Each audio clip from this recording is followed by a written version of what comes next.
Hey guys, tonight we're doing something a little different. You're not going to drift off with some charming royal anecdote or a tale of old invention. Nope. Tonight, you wake up in medieval England, a place of foggy fields, wooden teeth, and deeply questionable hygiene.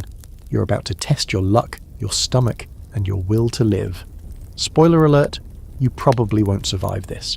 So before you get comfortable, take a moment to like the video and subscribe, but only if you genuinely enjoy what I do here. I don't want pity clicks, I want fellow history nerds. And hey, drop your city and what time it is where you're watching from. I love seeing who's out there half asleep with me. Now dim the lights, maybe turn on a fan for that soft background hum, and let's ease into tonight's journey together. You wake up coughing. The air is thick, smoky, and smells like a wet dog wearing a cabbage perfume. You're lying on a mat of straw that has something moving inside it. Probably bugs. Your bed is tucked into the corner of a tiny cottage made entirely of timber, mud, and whatever the wind didn't blow away last week. Sunlight pokes through the wooden slats, and you can hear chickens clucking right outside your head. Because yes, the chickens sleep inside with you. So does the pig. She's got a name, something like Grumda, and she's eyeballing you like you might be breakfast. This is your home now. You're a peasant in a 13th century English village, somewhere near the edge of a muddy path that probably counts as a road. You sit up and immediately hit your head on a low ceiling beam. You've already got a bump. Great start. Your first sensation is cold. Deep, joint-aching cold. There's a tiny fire in the centre of the room, but it's mostly smoke and crackle, doing nothing to warm you.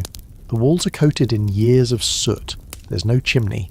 The smoke just drifts up into the thatch roof, slowly turning everything inside and everyone into smoked ham. You smell like burnt onion and damp wood, and honestly, you kind of always will. Next to you are a couple of other beds. Really just hay piles where your family sleeps. Maybe it's your family. Hard to tell, someone's snoring. One of the kids has fleas. One of the adults probably does too. It's fine. Fleas are like roommates. You don't love them, but you learn to coexist. Outside, a rooster screams into the morning like it's personally offended. You shuffle to the door, no knob, just a heavy wooden slab, and step out into the yard. You immediately sink ankle deep into mud. It's everywhere. Mud is the official texture of this time period. Mud in your socks, mud in your food, mud in your thoughts. You look around. The village is maybe 20 buildings total, all squat little homes like yours surrounded by thin wooden fences trying and failing to keep livestock in their place. Sheep are wandering freely. A goat is chewing someone's laundry. Someone else is relieving themselves into a ditch. You make eye contact. No one cares. The air stinks of manure and wood smoke. In the distance, you can see the grey outline of the manor house, home of the local lord, who technically owns this entire place, including you. It's not slavery exactly, but let's just say your freedom is symbolic. There's a well in the centre of the village and a few people are already there hauling water in heavy wooden buckets. You're gonna want some of that. But also don't drink too fast or raw. That's how you get typhoid, or cholera, or an early grave. So, again, go easy on the well water. Someone yells something in Middle English. You don't understand it at first, but you realise they're shouting at you to get your lazy self moving. You're already behind on your chores, which is wild because you woke up 5 minutes ago and you're covered in dirt. It's your job to tend the fields today, which sounds pastoral, sure, but mostly involves back-breaking labour and digging out rocks with your bare hands. Tools are scarce, and half of them are broken. Gloves? Never heard of them. You look down at your hands. They're already blistered. You've aged 5 years in 10 minutes. You also haven't eaten yet, but you're not alone there. Hunger is a permanent condition here, not a temporary one. Food security is a concept for the future. For now, you subsist on a diet of whatever didn't rot last week. Dried peas, turnips, maybe some porridge, if you can boil water without burning down your hut. Meat? Maybe once a month. Eggs? Only if the chickens are feeling generous. You pass a few neighbours. Everyone's missing teeth. Everyone smells like a barn. One woman nods to you and spits into the mud with a sound so violent it startles a duck. You wave because politeness never dies. A kid runs past barefoot holding a stick like a sword. He's got a thick smear of something suspicious on his face, but he's smiling like he owns the place. You envy him for a second before remembering that most children here die before their 5th birthday. Reality check. You keep walking. The landscape around you is mostly flat. Fields upon fields, broken only by low stone walls and hedgerows. You hear distant bells ringing from the parish church, calling people to morning prayers. It's the only stone building in sight, which makes it the safest in a storm, or an invasion, or a peasant revolt. A wind picks up, rustling the leaves, and you get a brief moment of peace. The sky is overcast, which is normal, and the horizon is a soft, misty blur. It's strangely beautiful if you squint past the outhouse and that one guy vomiting into a ditch. And as you take a deep breath, accepting your new life in this grimy, smelly, and deeply inconvenient century, one final thought creeps in. You're going to have to do this all again tomorrow, and the next day, and the one after that. Welcome to medieval England. You start your morning quest with one simple goal. Find something to eat. Seems easy enough, right? Wrong. Welcome to the peasant breakfast buffet, where your options range from disappointing to mildly tragic. You step back inside the cottage, where someone has managed to coax the fire into a pitiful flame. It's hot enough to singe your eyebrows if you lean in too close, but not hot enough to actually cook anything. Still, it's what you've got. In the corner, there's a small cloth sack filled with yesterday's barley mash. It smells sour and looks like something scooped from the bottom of a horse's hoof, but it's technically food. You scrape a few lumps into a wooden bowl and squint at the texture. It's gritty, a little slimy, and you're not entirely sure it's supposed to be grey. Doesn't matter, this is breakfast. But you're feeling bold, adventurous. Maybe, just maybe, you'll spice things up. So you reach for the pitcher of ale. That's right. Breakfast beer. Everyone drinks it. Kids too. It's weak. More like beer-flavoured water, but it's safer than anything that comes from a stream. You take a cautious sip and immediately wince. It's warm, flat, slightly vinegary. But hey, your stomach isn't cramping, yet, so you keep drinking. Your stomach grumbles. Not from hunger exactly, more from confusion. You're giving it things it hasn't seen before, like mashed oats mixed with last night's dirt and a splash of peasant brew. Delicious. Across the room, someone else is gnawing on a piece of bread so hard it sounds like a blacksmith at work. You watch their teeth struggle against it and realise the bread might be older than you. You briefly wonder about eggs. The chickens are right outside after all. You step out hoping to find one doing its thing, but you're met only with suspicious stares and flapping wings. You spot an egg, cracked, half frozen, already claimed by a fat rat. Breakfast sabotage. A goat bleats at you. You stare at it, silently asking, "Would you let me milk you?" It blinks, then headbutts you in the shin. That's a no. You shuffle back to the fire with your half-finished barley goop and ale. You sit on a three-legged stool that wobbles like it's about to commit suicide. Across from you, a grandmother figure coughs directly into her shawl and mutters something about the devil. Or maybe it's a blessing? Hard to tell. She then starts praying, eyes closed, lips moving fast. You don't interrupt. As you finish your meal, the cottage door opens and a young boy runs in shouting something about bread fines. You barely make out the words, but the gist is clear. Somebody didn't bake enough loaves for the communal oven. That's right, not everyone has their own fire. In most villages there's a shared oven managed by someone terrifying. You get fined if you try to bake bread in your own hearth instead. Not for safety reasons, for taxation. The church and the Lord want their cut of your flour. You now realise even cooking is a legal matter. Almost everything is. Want to grind your own grain? Use the Lord's mill? Want to bake your bread? Pay a fee? Want to brew your ale? Same deal. You're surrounded by invisible toll booths, all demanding coins you absolutely do not have. You're starting to feel the claustrophobia of it all, how every basic survival task is tangled in rules and dues. You look at your bowl of sadness.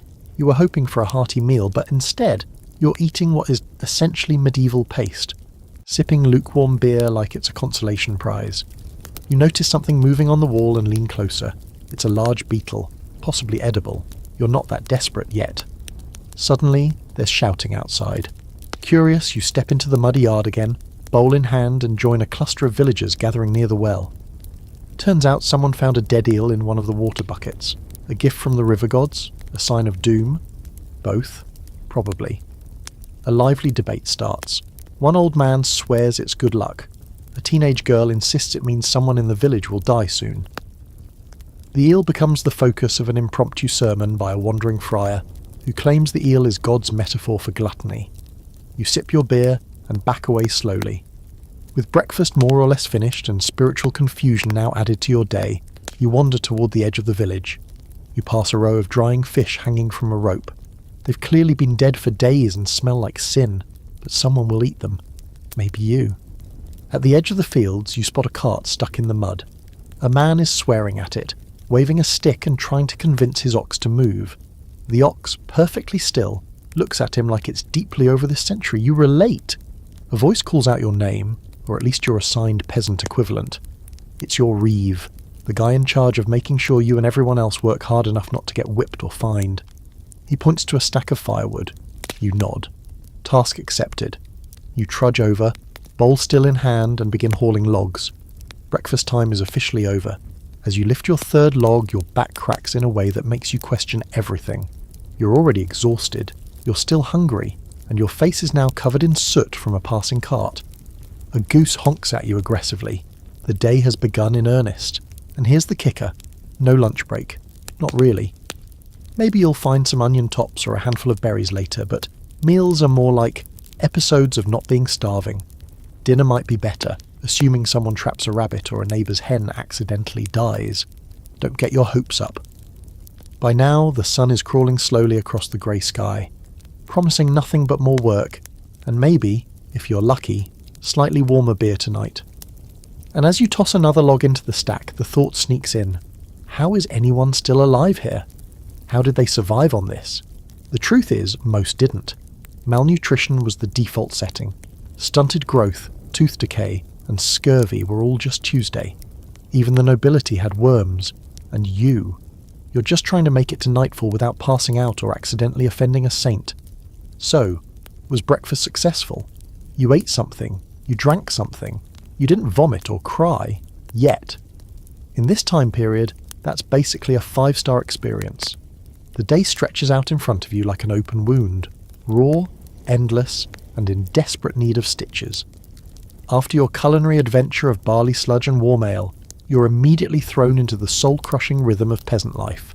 Welcome to the grind, where labour isn't just a thing you do, it's the definition of your existence. You're directed toward the open field beyond the village, where a handful of other villagers are already bent over like croissants, hacking at the soil with crude tools. The field's called the common, which sounds cosy until you realise it refers to the fact that everybody's using it, fighting over it, and somehow still starving. The tool in your hand is technically a hoe, but it feels more like a sharpened stick tied to a rock. You start digging furrows into the dirt, which is clumpy, wet, and filled with rocks that seem personally offended by your presence. Your hands blister fast, the wind whips at your face, there's a steady drizzle, not enough to justify stopping, but just enough to soak through your one slightly mouldy tunic. And yes, let's talk about that tunic. It itches. It smells like wet dog and sour butter. It's made of coarse wool that has never once known the concept of comfort. Your underclothes, if you're lucky, they're linen. If not, you're going commando like half the village. Either way, everything chafes. Everything. As you bend to your work, your back starts to ache. There's no ergonomic anything. Just the dull, steady misery of medieval agriculture. And the soil? It's bad. It's been overworked, under-fertilised, and stomped on by enough livestock to have a permanent grudge against humanity. You'd kill for a tractor. You'd kill for a shovel that didn't wobble when you touched it. Across the field, a pair of kids are throwing clumps of dirt at each other. They're barefoot, laughing, and covered in grime from head to toe. One of them pulls something from the ground. An old coin? A bone? It's hard to tell, and screams with joy. You smile, and then promptly trip over a tree root and land face first in a cold puddle. As you sit up, coughing up mud and dignity, a group of older villagers walks by hauling bundles of manure. Real, steaming manure. For spreading on the crops, of course. The scent hits you like a spiritual attack. It's pungent, earthy, and somehow sweet in the worst way. One of the bundles drips onto your boot. You stare at it, sigh, and keep digging. By midday, though the sun is more of a suggestion than a light source, you're sore, hungry again, and entirely disillusioned. A man with a mangled ear offers you a strip of dried turnip as a snack. You chew it slowly. It tastes like a pencil, but it's something. The reeve shows up again to bark orders. This time, you're instructed to assist with muck spreading. That's not a metaphor. It's exactly what it sounds like. You follow a cart loaded with manure, grabbing clumps with a wooden spade and flinging them in wide arcs across the field. Every splash sends a bit of it back into the air, into your eyes, into your soul. And here's a fun fact.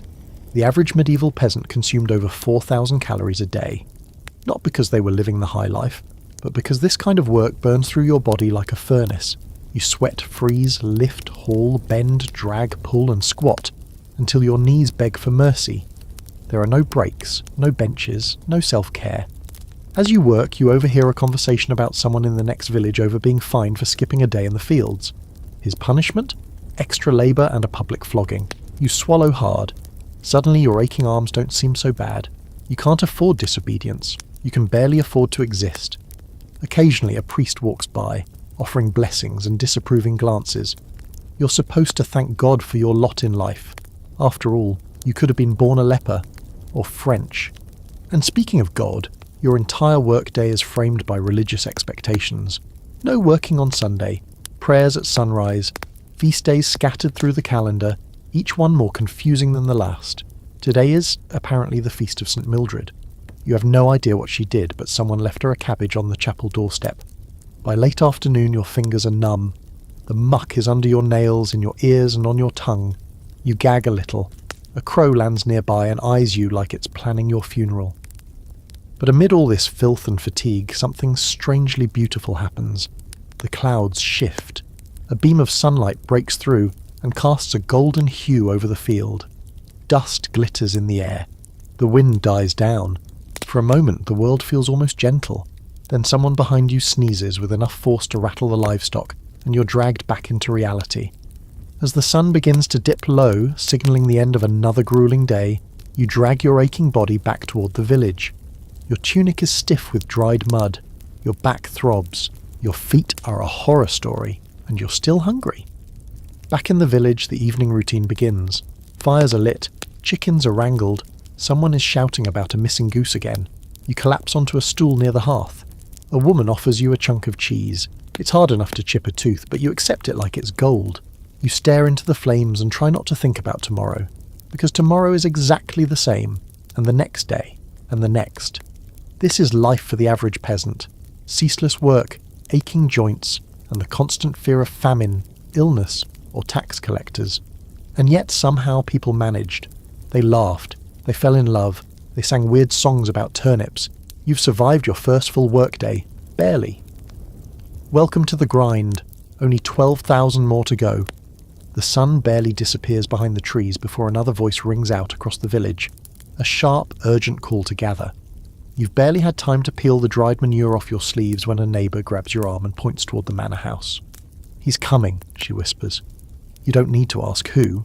You already know. The Lord, your Lord. The man who technically owns the land, the livestock, the village, and if we're being brutally honest, a large portion of your current autonomy. You haul yourself to your feet with a groan and follow the slow migration of villagers toward the clearing near the church, where the Lord likes to make his grand appearances. You've never actually spoken to him, but you've heard plenty of stories. He's either a cruel tyrant who fines people for looking at him sideways, or a drunken idiot who once tried to joust a windmill. Possibly both. When you arrive, the scene is half circus, half courtroom. Villagers gather in a loose, nervous semicircle, all facing the arriving procession. A few mounted men in dusty armour, followed by a wagon full of sacks and scrolls, and finally the man himself, draped in what must be his casual power outfit, a fur-lined cloak, a tunic brighter than the rest of the colourless village, and boots clean enough to suggest he's never walked anywhere that didn't already smell like rosewater. He looks down from his horse with an expression that says, "I don't know your names, but I own your destinies." A steward, gaunt, grim, and suspiciously rodent-like, steps forward and unrolls a piece of parchment. The crowd collectively tenses. Announcements are never good. No one gets summoned for a surprise birthday party here. His lordship would like to remind all tenants that tax day is this Friday before sundown. All dues to be paid in full, 12 eggs, 1 bushel of barley, and 6 days of labour per family. He pauses and looks over the top of the scroll. No exceptions. There's a low murmur through the crowd. You glance around. Most people look like they haven't seen 12 eggs in a year, let alone in one basket. Barley? Maybe if the field stops hating you for a day. And 6 days of labour, you're already working 12 out of 7, but it gets better. Additionally, the steward continues, the reeve reports that 2 families have fallen behind in their grain tithe. His lordship is considering punitive measures. Now everyone's sweating. Punitive measures range from fines to flogging to having your front door taken away. You shift uncomfortably, suddenly aware that you might have missed a basket or 2 last month. Not on purpose. Just because there wasn't enough grain to go round. You were busy, there was frost, and a goat ate your ledger. The Lord finally speaks, his voice smoother than it should be. I do hope, he says, smiling faintly, that you all understand the importance of duty. A village is like a clock, yes. Each of you a cog, and I, he taps his chest, am the keeper of the time.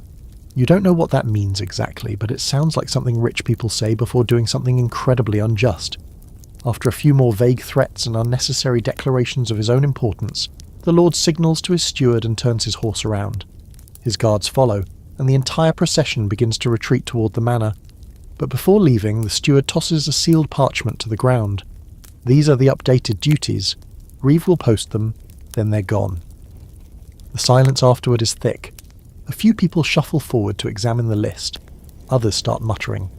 You catch pieces of conversation, complaints about how unfair the egg quota is, theories about whether the Lord even knows what barley looks like, one whispered plan about hiding chickens in the woods, desperate times, etc. You walk back toward your cottage with a heavy pit in your stomach. You don't have enough to meet the dues. No one does. It's not about actual resources, it's about control. These taxes exist to keep you down, not to keep the economy running.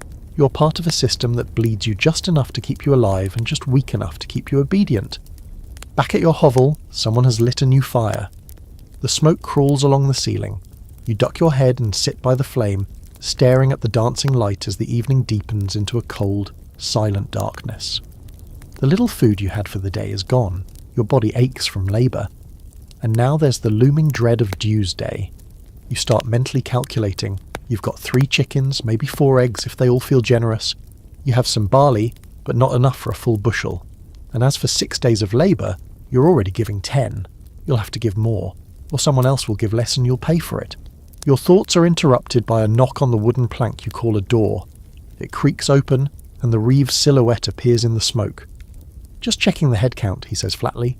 You've got 3 in this house, right? You nod slowly. Yes, 3. Good. Make sure your eggs are fresh. Lord doesn't like spots. Then he's gone. The room is quiet again. One of the kids coughs in the corner. A chicken shuffles closer to the fire. You stare at the flames until your eyes blur. You realise something unpleasant. Your time is not your own. Your sweat, your food, your hours, they all belong to a man who thinks of you as a walking egg delivery service. And yet, here's the twist. This system is considered normal. Most people around you don't dream of escaping it. They don't imagine rebellion. They don't fantasize about freedom. They just endure, day by day, egg by egg. Of course, not everyone agrees. Somewhere out there, ideas are beginning to stir, serfs talking back, whispering about fairness, justice, even revolution. But that's not tonight's problem. Tonight's problem is finding 6 eggs and a miracle. So you lie down on your hay mattress again, pull a scratchy wool blanket over your head, and try not to dream of the manor's kitchen. Warm, clean, filled with meats you'll never taste. Maybe tomorrow you'll find a way to come up with those eggs, or maybe you'll join the chicken in the woods. You wake the next morning with a sneeze that nearly throws your back out. The inside of the cottage is cold, damp, and full of the kind of early morning silence that usually means bad news, or someone has already stolen your shoes. You sit up, sniff once, and realise something truly horrifying. You're expected at church today. Not just because it's Sunday, which of course it is, but because the local priest has been on a sermon spree lately. Something about sin taking root in the village, or maybe sin sprouting from the well. It's unclear. He's very into metaphors. You throw on your one good tunic, which is really just your least offensive sack of wool, and splash some water on your face. It's ice cold and probably full of invisible microbes with revenge in their hearts, but it wakes you up. Someone hands you a crust of bread on the way out. It's so hard you could use it to break a window, but you gnaw at it anyway. The church stands at the edge of the village like a stone mother, judging everything around it. It's small, but to you it looks enormous, tall, grey, and built to last longer than anything else in town, including your lifespan. The bell rings once, low and heavy. You join the slow, grim shuffle of villagers entering the nave, hats in hand, expressions somewhere between reverence and mild panic. Inside, it's cold. It's always cold. The stone walls hold onto the chill like a grudge. There are no pews for the poor. You stand shoulder to shoulder with 50 other souls, staring ahead at a wooden altar decorated with a slightly off-brand depiction of Jesus that makes him look oddly smug. The priest stands nearby, arms raised, robes slightly frayed, eyes gleaming with the fiery joy of someone who gets to talk uninterrupted for an hour. He begins in Latin, which you don't understand. No one does, really. You know the rhythm, though. The cadence is like background music to your entire life. Latin first, English second, followed by a long speech where someone definitely gets accused of something they may or may not have done. You glance around the room and see heads bowed, eyes closed, lips moving. Not out of faith necessarily, but because muscle memory is a powerful thing. Eventually the priest switches to English, or something close enough, and launches into today's sermon, which is about temptation, a favourite topic. You hear a familiar rant about ale, gambling, idle hands, and lustful behaviour, which, judging by the way he glances at the back row, probably means someone's been caught doing something behind the barn again. You're still only halfway listening when the priest suddenly pauses, raises a hand, and says something that catches your attention. The eyes of the Lord are always watching, and so are mine. You flinch. Everyone does. It's the kind of sentence that makes you reflexively examine your last week for sins, even if all you did was eat someone else's onion. After the sermon, there's the collection, the tithe, 10% of your already non-existent income. It's not just expected, it's enforced. You either pay in coin, food, or labour. No one cares if you're struggling. If you can't give money, you can give time. If you can't give time, maybe you can spare your only candle. Something. Anything. You drop a few withered herbs into the basket and hope they look valuable. As you file out, the priest stands by the door nodding and muttering blessings. His breath smells like old onions and holy wine. When it's your turn, he grips your shoulder and says, "Stay on the narrow path." You nod solemnly and resist the urge to ask if he knows where that path actually is, because all you've seen lately is mud. Outside, a small group gathers near the chapel wall where the sin board hangs. It's not official, but everyone treats it like gospel. Scratched names, rumours, debts, and moral infractions, all anonymously posted by villagers who love gossip as much as they fear God. You see someone's accused of hoarding grain, someone else allegedly danced during Lent. Scandalous stuff. You skim quickly and thank the heavens your name isn't up there. Yet. As the crowd disperses, you spot a few members of the village elite chatting in their slightly cleaner clothes. One of them is the bailiff's son. He's got boots with real buckles. You try not to stare, but they glint in the sun like tiny golden lies. You walk back toward your hovel, reflecting on the strange fusion of faith and fear that governs everything here. Church isn't just a place to pray, it's the surveillance system, it's the moral compass, it's the social media feed. If the Lord of the Manor controls your body, the church controls your soul, and both are competing to see who can make you feel more guilty for existing. And here's a strange historical twist. Even though the church holds enormous power, some of its own clergy don't fully buy in. You've overheard rumours, whispers about monks who doubt the papacy, who secretly read Greek texts, who question the tithes. But publicly, everyone nods, bows, and pays. Doubt is dangerous. It's easier to just keep walking the line. By the time you're home, you're starving again. You spot your neighbour boiling something that might be a turnip or might be a rock. Smells decent though. The kids are chasing a chicken with wild determination. A few villagers are already picking up tools for more fieldwork. The Sabbath might be holy, but it doesn't pay the bills, especially when the Lord's quota is due in 5 days. As the sky shifts into greyish afternoon, you try to steal a few moments of rest. You sit beside the fire, sip the last of your watered-down ale, and stare at the wall. There's a small wooden carving nailed to the beam above the hearth, a crude depiction of St. Cuthbert. He's holding a fish and looks mildly annoyed. You pray to him anyway. Can't hurt. You say something like, "Help me find more eggs," and "Please don't let me be the next name on the sin board." You close your eyes. You rest your head. You try not to think about the eternal dance between salvation and starvation. But deep down, you know one thing for certain. The church isn't just watching over you, it's watching through you, into every cracked bowl, every unpaid tithe, every whispered joke about the priest's lazy eye. It sees, it remembers, it punishes, and if you're lucky, it might just forgive you for that one time you swore at the goat. There's something deeply ironic about needing water to survive when most of it around you wants you dead. After your Sunday brush with salvation, you wake the next morning with a throat so dry it feels like you swallowed a handful of old straw. Your lips are cracked, your breath tastes like wood smoke and regret, and your first coherent thought is simple: I need a drink. Unfortunately, in medieval England, this is a high-stakes gamble. Sort of like drinking from a puddle and praying it doesn't give you a disease with the word bloody in its name. You step outside into another grey, damp morning. The ground is sticky underfoot, the clouds low and colourless, and the chickens are in full chaotic mode, pecking each other over some invisible feud. You grab a small clay cup, if you're lucky, this one hasn't been peed in by a cat, and head toward the village well. It's located in the centre of the commons, a wooden structure leaning just enough to look ominous, but not enough for anyone to fix it.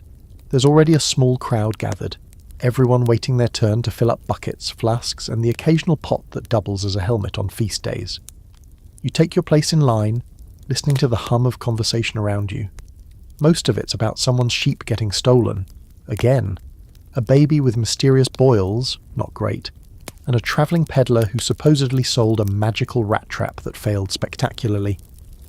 No one seems particularly surprised. When it's finally your turn, you lower the rope slowly, the bucket squealing with the kind of noise that suggests it might unravel completely at any second. It hits the water with a satisfying splash, and you pull it back up, arms shaking with effort. When you peer inside, the water looks okay. Not good, but not horrifying either. There's a slight greenish tint and something tiny swims just under the surface. You scoop a cupful, sniff it, and take a tentative sip.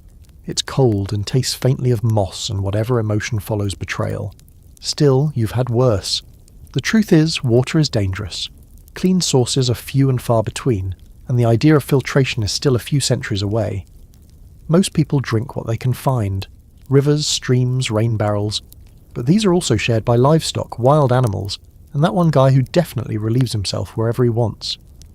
The well is the safest option, and even it comes with risks. Last summer someone threw a dead badger in it, by accident, and everyone got stomach cramps for weeks. You start walking back toward your hut when you hear a familiar sound behind you. Retching. You turn and see a young boy doubled over near the edge of the green, vomiting into the mud. No one rushes to help. It's not apathy, it's just routine. You wait, watching carefully. If he starts showing spots or stops speaking, it's probably dysentery, or typhoid, or something even worse. Someone makes the sign of the cross. You do the same, just in case. As you head back, you pass the village stream. It's a slow, winding little thing, and on sunny days, rare as they are, children sometimes wade in it, laughing and splashing like they don't know it's basically a liquid grave. Today, though, it smells wrong. You stop and glance down the bank where a sheep carcass is lodged between some rocks, bobbing gently like a terrible little boat. So, yeah, not drinking from that anytime soon. This is where ale comes in. Weak beer isn't just a treat, it's survival. Fermentation kills off most of the deadly stuff and people drink it constantly. You're expected to brew your own or buy it from someone who does. Today, that someone is a hunched old man named Wirt, who brews his ale behind a leaning shack that's part home, part yeast graveyard. You make your way to him and trade a couple of onions for a small flask. He pours it with a wink and says, "This one won't blind you." Probably you laugh nervously and take a sip. It's sour, thick, and smells like old socks, but it's safe-ish. You tuck it away. You'll need it later when the thirst creeps in again. Here's the ironic thing. You're surrounded by water in some form almost all the time. Rivers, rain, puddles, snow. But almost none of it is safe to drink, and everyone knows it. That's why you boil what you can. That's why you drink ale and weak wine and even vinegar water. Anything to avoid the stomach monsters. Even the nobility isn't immune. Sure, they have silver cups and imported spices to make their drink smell better, but they're still filling their goblets from the same diseased rivers, just upstream. Royalty gets diarrhea too. They just have servants to blame. You remember a story the priest told once, about a king who drank only rainwater collected from church rooftops because he thought it was holier. He died of bladder fever, which is the kind of thing that sounds made up until you realise it was just another way of saying his insides rotted out one sip at a time. But here's a weirder twist. Some people prefer not to drink water at all. There are fringe beliefs that plain water is unhealthy, that it makes your blood cold or weakens your humours. Some people bathe in it, rarely, but refuse to let it near their mouths. So while you're just trying not to die from a cup of moss juice, someone else is claiming ale is the divine path to inner balance. Even the church has opinions. Water is symbolic, cleansing, holy, and baptismal. But that doesn't mean the priest is chugging from the well. He's got his own stash of mead and a suspiciously nice wine flask. You've seen him sipping it during Vespers when he thinks no one's looking. Back home, you set your cup down carefully, away from the fire where no animals can knock it over or do something unholy to it. You think about tomorrow, more chores, more ale, more staring at water like it's both salvation and silent killer. Your body aches from dehydration in ways you didn't know were possible. Your mouth tastes like soot and barley. You think of the dead sheep in the stream and suppress a gag. And here's the truly wild part. This isn't a crisis. It's just life. Everyone is chronically thirsty, mildly ill, and one gulp away from disaster. But no one panics, because panic takes energy. And energy requires hydration. And hydration is currently fermenting in Wirt's shed. You lie down that night with your flask tucked close, like a child might cling to a toy.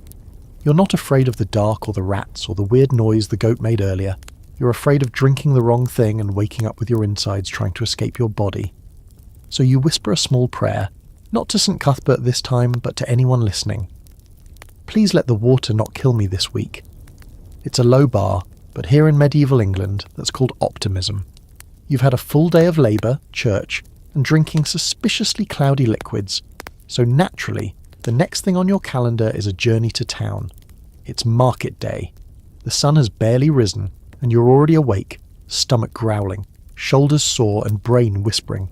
Don't go. Just don't. But you have no choice. Your household is low on salt, completely out of thread, and someone desperately needs a new cooking pot after the last one cracked in half when the fire got too enthusiastic. So you bundle up in your best walking rags, grab your sack of trade goods, 2 eggs, a wedge of questionable cheese, and some dried herbs you're not, entirely sure are legal, and start the trek. It's 5 miles to the nearest market town, over muddy paths, through bramble-choked woods, and past at least one place where bandits have definitely murdered someone. You try not to think about it.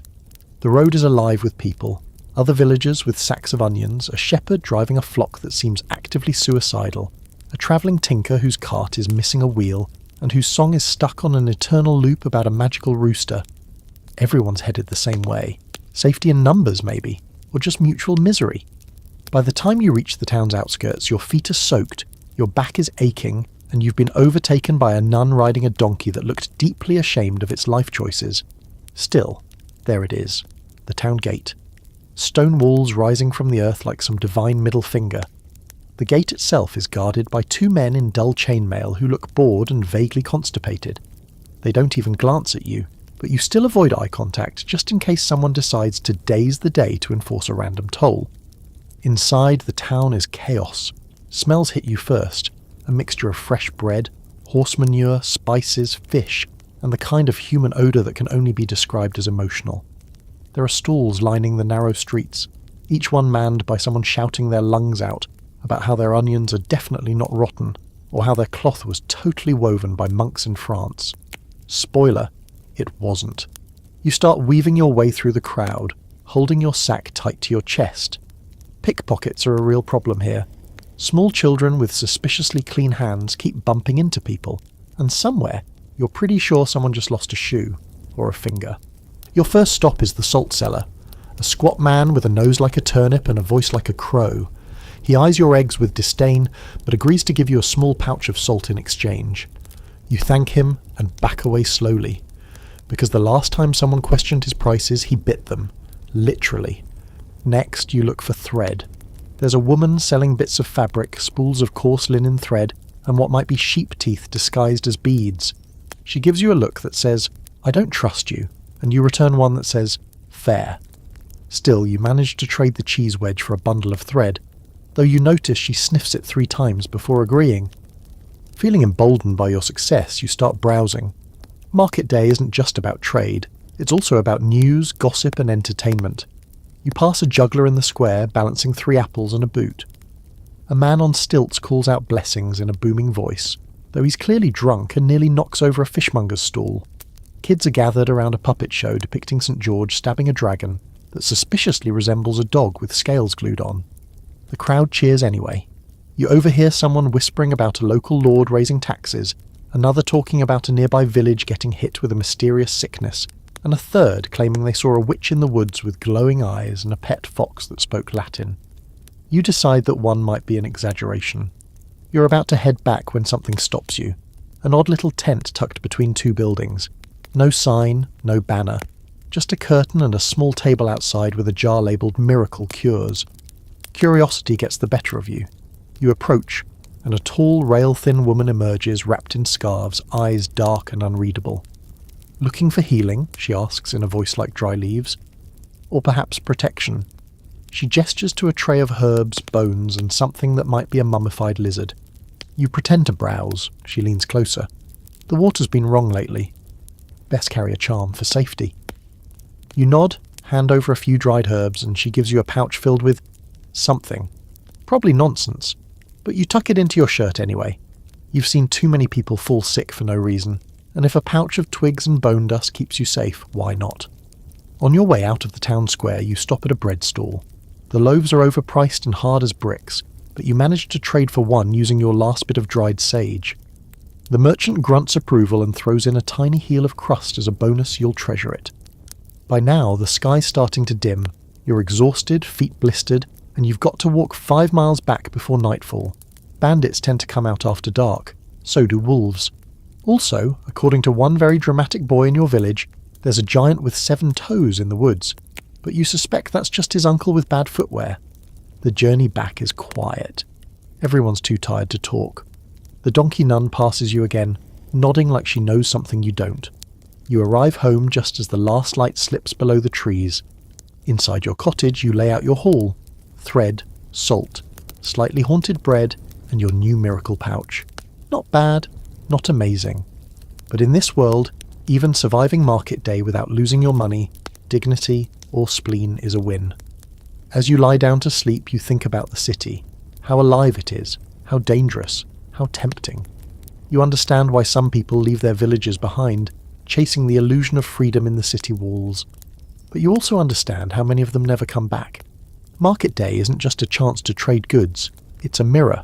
You see what you don't have, you see what you'll never be, and you go home holding tight to whatever you manage to grasp. You wake up scratching. Not a polite little itch behind the ear, this is a full-body frantic clawing, like your skin has decided it no longer wants you living inside it. You throw off your blanket and peer down at your arms in the dim morning light. Red bumps. Everywhere. Your body looks like it lost a battle with a swarm of angry mosquitoes, but you know better. This isn't mosquitoes.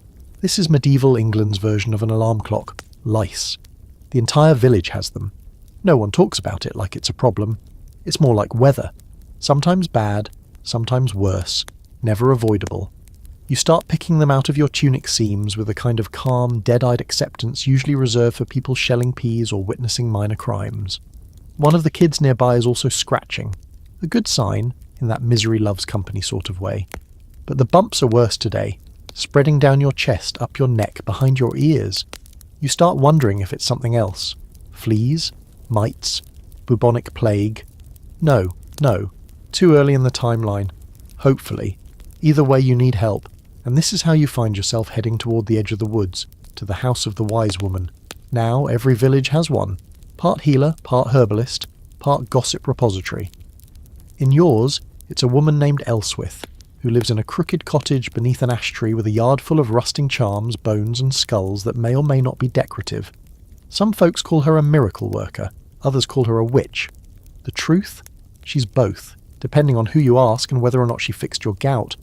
You push open her gate and step onto a path of crushed herbs that smell surprisingly pleasant. The door creaks open before you knock. She's already waiting. "Let me guess," she says, eyeing your arms. "You've been sleeping near the chimney, or near old straw, or near that goat again." You offer her a weak smile and step inside. The cottage is dark but warm, walls lined with jars of things in liquid. Roots, bugs, flowers, something that looks alarmingly like a shriveled finger. Dried plants hang from the beams overhead. A black cat watches you from the corner, blinking slowly as if judging every life choice you've ever made. Elswith sets you on a stool, leans in, and starts examining your skin with the gentle touch of someone who's seen it all before, and probably treated worse. "You're not dying," she declares, "but your blood's running hot. It's heat and filth, and nerves, maybe demons." You nod solemnly. "Maybe demons." She turns to a shelf and begins mixing something in a small wooden bowl. Leaves, bark, a sprinkle of something grey. Then she pours a hot liquid over it, stirs, and hands you a rag soaked in the mixture. "Rub this on your arms. Don't eat it. Don't sleep on it. Don't breathe too much while it's wet. Actually, just don't talk until tomorrow." You nod again, very seriously, and start applying the mixture. It burns slightly but smells like mint and wet earth. Refreshing, in a stinging, possibly dangerous sort of way. As she works, Elswith starts talking, low and fast, a stream of commentary that's half gossip, half spell. The baker's wife has a weeping sore behind her knee. 3 pigs died last week, all from the same sty. Someone saw lights in the forest. Blue ones dancing. That means a soul's escaped, or there's something buried. You're not sure how much of this is real or just theatrical ambience, but it's comforting in its own way. You're getting treated and updated at the same time. Efficiency. She asks you about your dreams, whether you've had any strange ones lately. You mention the one with the talking fish and the rain of teeth. She pauses, nods slowly and says, that's not ideal." Then she hands you a pouch of dried herbs. "Put this under your pillow. Might scare away the wrong dreams, or attract better ones. Depends on the moon." As you prepare to leave, she hands you a bottle filled with something thick and dark. "If the rash spreads," she says, "drink a teaspoon of this. Only once. If you drink it twice, your tongue will turn black and start telling secrets." You laugh nervously until you realise she's not joking. You hand her your payment, an old spoon, a slice of bread, and a promise to bring her nettle roots later in the week. She seems pleased. "Tell no one you came here," she says, "but also tell everyone I cured you." Classic. As you walk back through the woods, the birds chirp softly overhead. The air smells like loam and tree bark, and for the first time in days your skin feels manageable. Not cured, but better. At least you're not actively thinking about peeling your own arms off. Back in the village, you keep your head down. Not because you're ashamed, but because being seen visiting Elswith can be dangerous. Healing is one thing, witchcraft is another, and those two lines blur constantly. The church doesn't approve of her methods. Too earthy, too mystical, too woman. The Lord tolerates her because his wife's back stopped hurting after Elswith gave her a beetle-infused poultice. But if someone important suddenly decides to go full moral panic, it's her cottage that burns first. Still, everyone visits her. Quietly, after dark, with bartered goods and hopeful expressions. Even the priest, you suspect, once came down with the itch and left with a bottle that mysteriously fixed it overnight. You sit by the fire that evening, dabbing the last of the ointment onto your arms, and think about how fragile survival really is. Not just physically, but socially. One wrong visit, one whispered accusation, and you could end up shackled, paraded through town, or worse, tried as a heretic. That word gets thrown around a lot these days. Heretic. Sometimes it means she challenged church teachings, but sometimes it just means she healed someone too fast and now I feel insecure. There's an open debate among scholars, well, future scholars, about whether these wise women were actually early scientists or just glorified folk doctors. The answer's probably both. Some of them really did know their stuff, plants, infections, the rhythms of the body. Others, total frauds who handed out mushroom tea and hoped for the best. But to you, Elswith is a lifeline. When nothing else works, when prayer fails, when the Lord's taxes leave you broke, when your skin is crawling with things you can't even name, she offers something, a solution, or at least a distraction. And sometimes that's all survival is, the next small solution. That night you fall asleep more easily than usual, the herb pouch tucked under your straw-stuffed pillow. You don't dream about fish or teeth. You don't dream at all. You wake to silence, faint morning light, and the realization that your rash has faded a little. You smile. Then you hear someone scream about their goat going missing again, and just like that, the medieval morning resumes. You wake to frost creeping in through the gaps in the wall, settling quietly on the inside of your blanket like winter is politely reminding you who's in charge now. Your breath hangs in the air, a pale ghost of itself, and your toes, well, you can't feel them, which is either deeply alarming or just another Monday. It's winter in medieval England, and you're about to experience a season that doesn't gently knock at the door so much as kick it open and demand all your food, warmth and dignity. The cottage is silent except for the soft popping of the last embers in the hearth.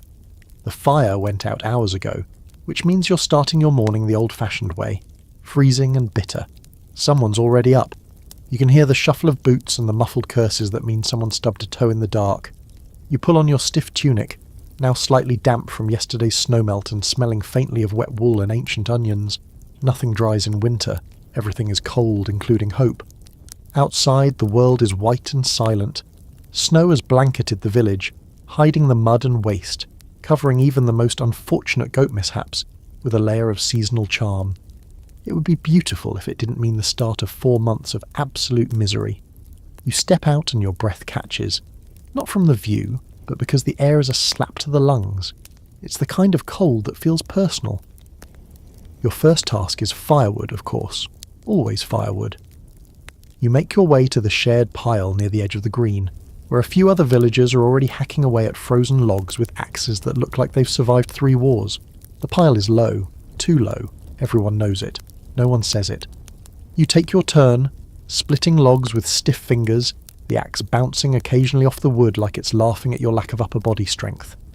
The cold creeps in under your fingernails, numbing them into tiny icicles. Your breath fogs the air. You start humming through clenched teeth just to keep your jaw moving. Back at your cottage, you manage to light a fire with some stubborn determination, a few dry twigs, and what might be the last scrap of kindling. The flames sputter, then catch, and you hold your hands close until your skin starts to burn. Your fingertips go from numb to stinging, and then, finally, to alive. It feels like a miracle, but warmth is temporary. Food is the real problem. The larder is nearly empty. What little you had has either frozen solid or mysteriously vanished, likely into the stomach of a neighbour with sticky fingers and an innocent face. You dig through the storage bin and find a shriveled turnip, some cracked barley, and half a smoked fish that looks like it's considering retirement. There's no foraging now. Everything edible is buried under snow or dead. Hunting is a luxury, and trapping is tricky. If you're lucky, someone in the village might trade you something for your last skein of thread or a half-broken pot. If you're unlucky, you'll be boiling nettles again by week's end. You're not starving yet, but you're in what the villagers call the hunger slope, the slow downhill slide between Yule and spring where everyone quietly tightens their belts and prays that no child coughs hard enough to stop breathing. It's a season of silence, not celebration, and with the cold comes sickness. Already, you hear it spreading through the village. Harsh coughs, wheezing breaths, sniffling so intense it sounds like someone trying to start a fire with their face.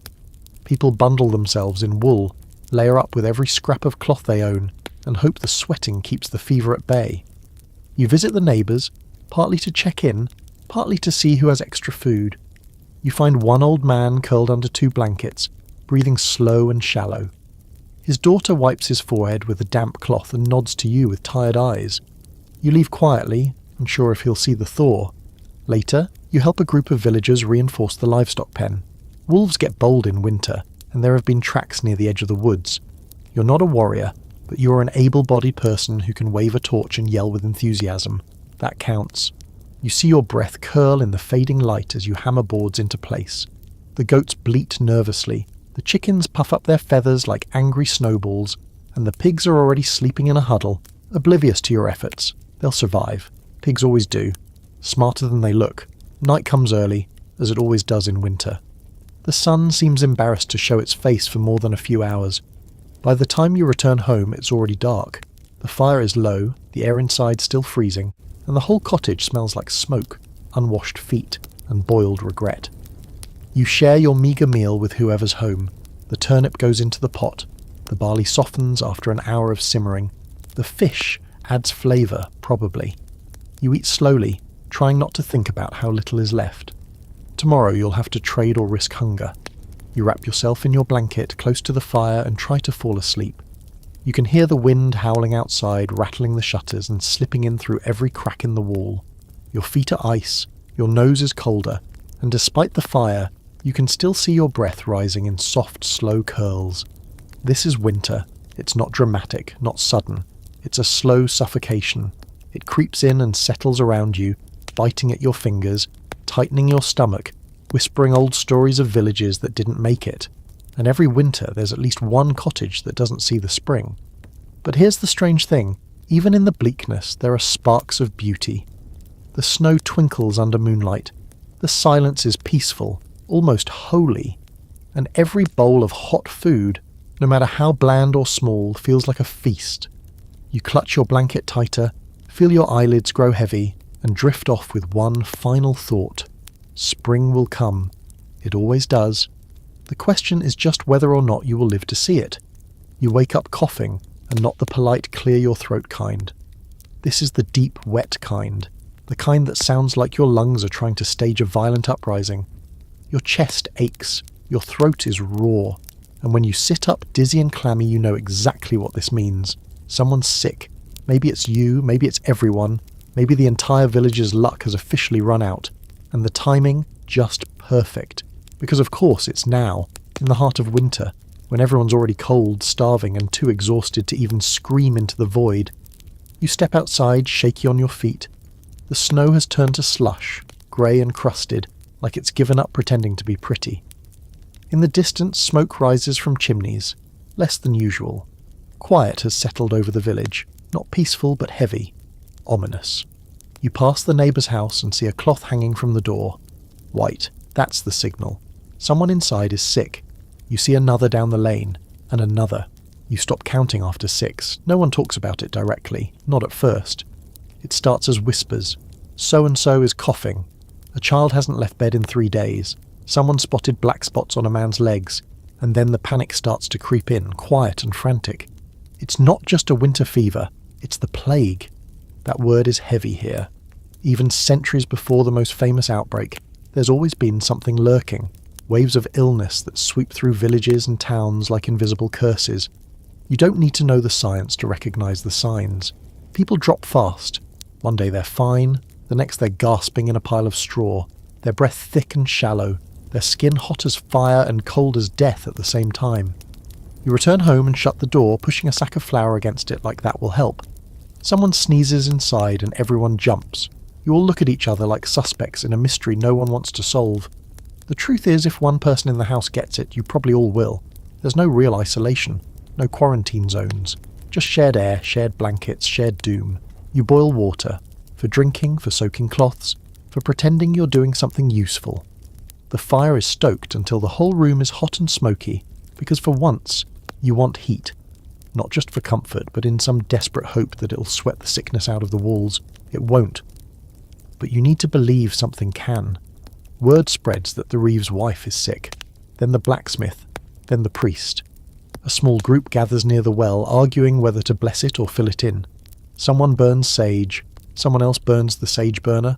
Panic doesn't look like screaming mobs. It looks like confusion, rituals, and an overwhelming sense of being completely powerless. By midday, the road into the village is blocked with a crude sign, just a wooden stake with the word "Keep Out" carved into it. You don't know who put it there, but you're not surprised. Villagers don't want to be associated with outbreaks. If anyone gets word that your town is infected, the next visitors might be men with torches instead of traders. A friar from another parish shows up at the edge of the wood, and is immediately pelted with snowballs and shouted at to leave. He yells back that this is unchristian. Someone replies that so is dying from mysterious boils. The friar wisely turns around. By late afternoon you feel worse. Not the others yet, just you. Your head swims. You can't stop sweating. Food makes you gag, even the idea of it. You wrap yourself in everything soft and crawl into the corner like an injured animal. Someone puts a cool rag on your forehead. It smells like mint and desperation. You drift in and out. Fever dreams start. You see faces. Some you know, some you don't. You see rats crawling through the thatch, their tiny black eyes glittering. You hear bells, you hear crying, you hear the priest chanting in Latin, even though he hasn't left his bed in 2 days. And then the strangest thing happens. Someone starts burning herbs outside your door. Not just one person. A group. It's Elswith, the wise woman, leading a little ritual. They're waving bundles of dried yarrow, sage, juniper, anything that smells like it might chase death away. The smoke curls into the house, thick and strange. It chokes, then soothes. You slip deeper into sleep. At some point during the night you wake. You're drenched. Not with sweat this time, but with the shivering aftermath of a broken fever. Someone's sitting beside you, dabbing your forehead, muttering softly. You can't make out the words, but it's something like a prayer, or a lullaby, or maybe both. You drift off again. The next morning you're alive, which is a win. You feel hollowed out, like your soul's been wrung like a cloth, but you're breathing. Around you, others are stirring.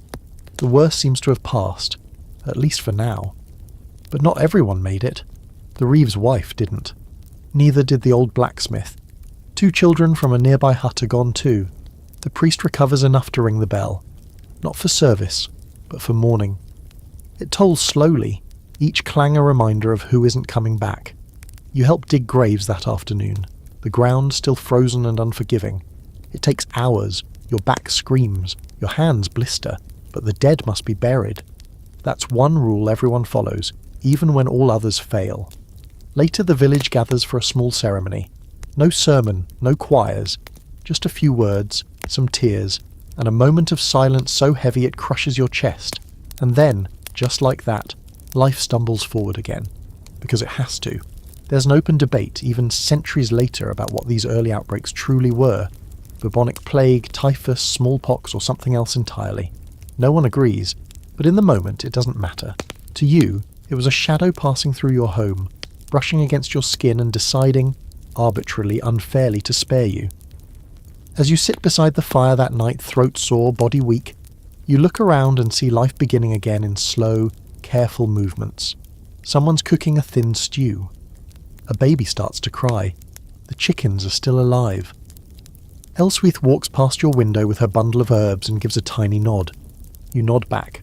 The plague came, it stayed just long enough to remind you of your place in this world. Small, fragile, one cold wind away from nothing. But you're still here, and that, in medieval terms, is a miracle. The village is quiet, but not in the ominous cough-in-the-corner way it was last week. No, this quiet is different. It's focused, heavy. The kind of quiet that settles over people preparing for something big, or in your case, something terrifying. Because today is the day you've been roped into weapons training. That's right. You, a peasant who can barely split firewood without pulling something in your back, are about to be handed a real weapon and told to swing it at things. For defense, they say. For the realm. But you know the truth. The Lord needs more bodies with swords, and you're one of the unlucky limbs he picked. It starts early, of course. Before dawn, you're shaken awake by a boy barely old enough to hold a chicken. Training day, he mutters, then runs off, probably to warn the next poor soul. You roll out of bed, bones creaking like a windmill in need of oil, and throw on your sturdiest rags. Thick wool trousers, a patched tunic, and the one belt that doesn't immediately unravel when tugged. Not exactly battle gear, but it's all you've got. Outside, a few dozen others have already gathered near the open field behind the chapel, some yawning, some stretching, some already looking for excuses to limp home. At the front stands Sir Roderick, the local knight and professional helmet model. He's tall, broad, and very shiny. His armour gleams in the weak morning light, which is impressive considering the rest of you look like a herd of exhausted goats. Sir Roderick doesn't waste time. You're not soldiers, he says, pacing like a schoolmaster, but you might need to act like soldiers. War waits for no man, and your lord expects you to be ready. Everyone shifts uncomfortably. There's talk of raids. There's always talk of raids. Sometimes from across the border, sometimes from across the next hill. The truth is, most peasants never see war up close. But when it comes, it doesn't knock. It kicks down doors and sets your thatch roof on fire. The first thing Sir Roderick hands you is a wooden practice sword. It's heavy, heavier than expected, like wielding a fence post made of regret. Your first swing nearly takes off your own knee. He watches, unimpressed. Try again, he grunts. You do, and again, and again. Each time the weight of the sword travels down your arm, through your spine, and into your ancestors. Your hands blister by the third swing. By the sixth, you're panting. "Now," Roderick says, "let's put you in armour." You laugh. You shouldn't have. Because moments later, a squire drags over a dented, soot-stained set of chainmail and drops it at your feet like a pile of punishment. It smells of rust, sweat, and something disturbingly sweet. You lift it slowly as if handling a sleeping bear. Putting it on feels like being wrapped in wet iron. It pulls at your shoulders, it sags at your hips, and the helmet, forget it. You can barely see, and when you can, it's just your own breath fogging up the air inside. Once everyone's geared up, or as close as possible, training begins in earnest. You're taught how to hold a sword, how to block with a shield, and how to stand without immediately falling over. It's harder than it looks. You've spent your life digging, lifting, and sweating, sure. But this is a different kind of pain. This is new muscles screaming at old ones. Eventually you're paired off with another villager. You face each other awkwardly, holding your wooden swords like overcooked sausages. Sir Roderick shouts, "Begin!" and immediately steps back to watch the carnage. You and your opponent swing at each other with all the precision of two blindfolded chickens. Your swords clash. Yours bounces off their shoulder. Theirs hits your thigh and leaves a bruise you'll be nursing for a week. A nearby pair accidentally collide heads and fall to the ground in a tangle of limbs and apologies. Sir Roderick sighs loudly. "You're not warriors," he says. "You're cabbages with legs." After more drills, more bruises, and a brief session of "this is how not to stab yourself in the foot," you're finally given a break. You collapse onto the grass and remove your helmet, sucking in air like it owes you money. Sweat clings to your skin, your arms feel like jelly, your spine has filed a formal complaint. Beside you, someone vomits quietly into a bush. Another man is cradling his hand, muttering, "It's just dislocated, it's fine, it'll go back." No one believes him. Then come the lectures. Sir Roderick walks among the group, detailing the importance of discipline, how to march in formation, and, most crucially, how to hold your line even when arrows start falling. That last part earns a few side glances, because the truth is, the moment arrows fall, half of you will be running toward the woods screaming. You're also taught about the chain of command, which is simple. Obey everyone above you, no matter how ridiculous their orders sound. If your commander says charge into a bog, you charge. If they say hold position while fire rains down from the sky, you hold. If they say pretend to be a dead tree, you wave your arms like branches and pray the enemy is near-sighted. And then there's the archery demonstration. Sir Roderick calls over a man who looks like he was carved out of wood and bad decisions. He notches an arrow, pulls back with practiced ease, and fires into a straw dummy across the field. Bullseye, he does it again, and again. Each shot lands with a satisfying thunk. Then he hands you the bow. It's a long bow. It's taller than you. You try to draw it and immediately regret every choice you've ever made. The tension is incredible. Your arms shake, your shoulder pops. The arrow launches 2 feet and drops like a sad twig. Sir Roderick doesn't even blink. "Needs work," he says. "Next." By late afternoon, training ends with a warning. If the call comes, you'll fight, whether you're ready or not. And then, casually, he adds, "Oh, and don't forget to practice with the pike next week." You walk home limping, armour slung over your shoulder, wooden sword tucked under one arm like it might magically protect you from everything. Your body aches. Your pride is bruised. You've never felt less heroic in your life. But deep down, you get it. War doesn't care if you're ready. It just shows up. And when it does, you'd better know which end of the sword to hold. As you collapse into bed that night, arms trembling, you whisper to yourself, "Please, dear God, let there be peace for one more season." Because let's be honest, you're not ready. But then again, no one ever is. You're still sore from training. Every muscle in your body hums with betrayal, especially your thighs, which now feel like bags of wet gravel. But soreness is the least of your worries, because the next morning you're handed a spear taller than you are and told, very politely by medieval standards, that you're being drafted for war. Just like that. No ceremony, no thank you for your service. Just a gruff voice saying, "Pack a sack." We march at dawn as if you're supposed to know what packing even looks like when you own a grand total of 2 tunics, half a spoon, and an aggressive goose that doesn't travel well. The village reeve informs you it's the king's call. His Majesty needs bodies for some campaign in France or Wales, or maybe just down the road, depending on which noble got into a wine-fueled argument this time. No one seems entirely clear on the details. What you do know is that you're going, you don't have a choice, and you're not coming back quickly. If at all.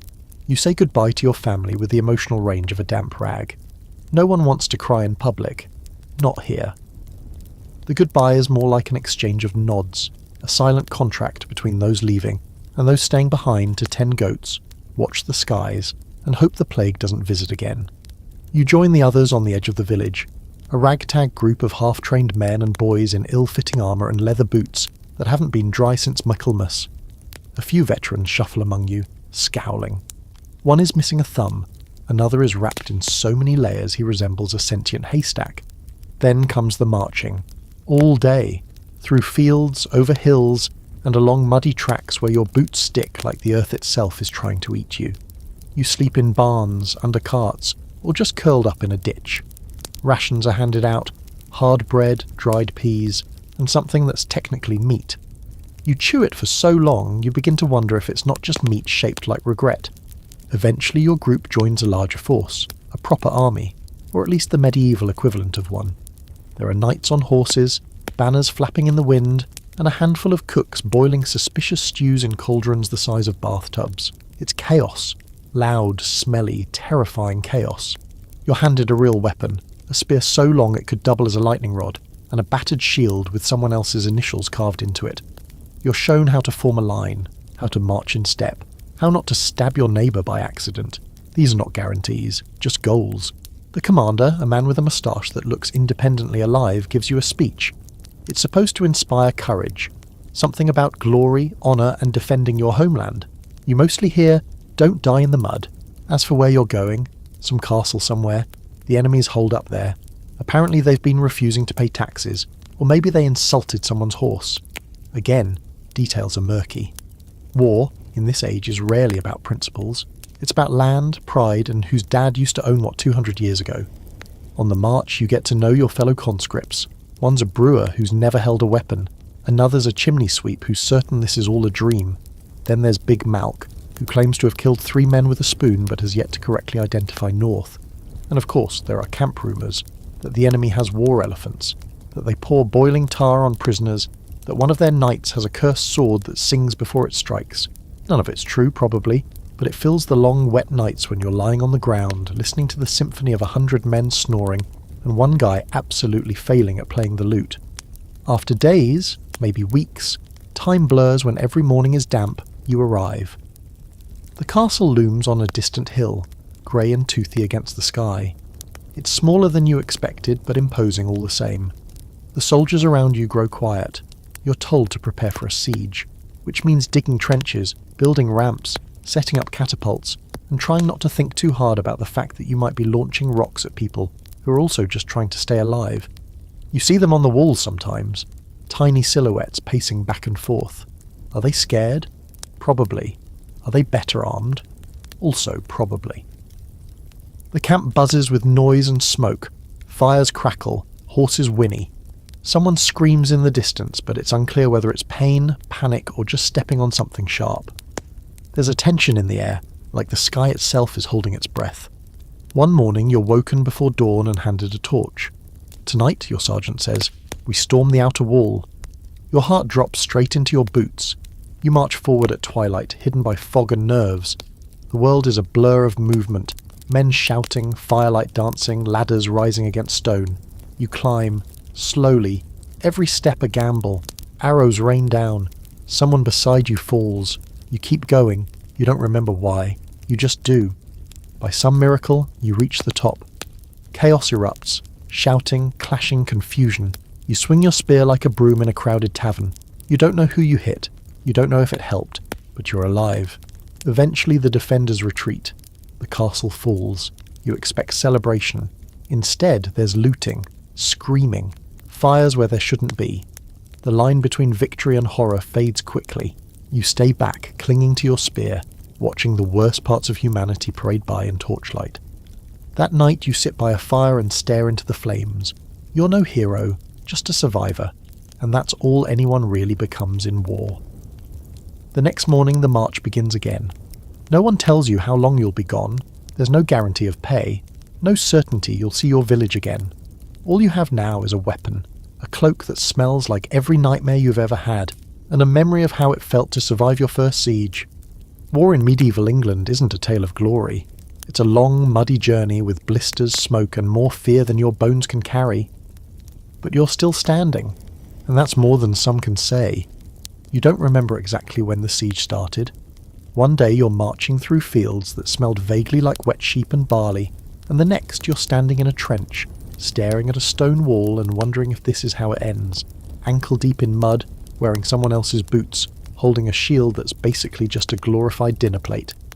The enemy stronghold looms ahead like a miserable birthday cake, grey, lopsided, and absolutely unwilling to share anything. Life during a siege isn't about action, it's about waiting.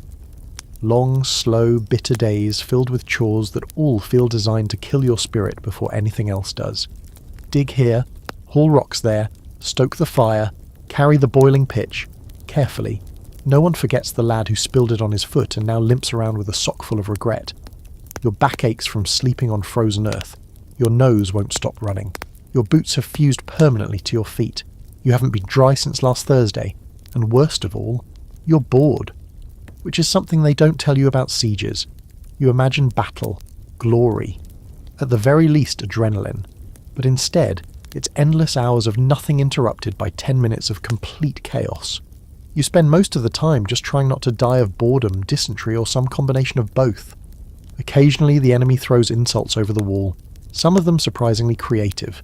There's one guy with a voice like a bard and the soul of a roast master who spends every evening inventing new ways to mock your army's hygiene, lineage, and personal lives.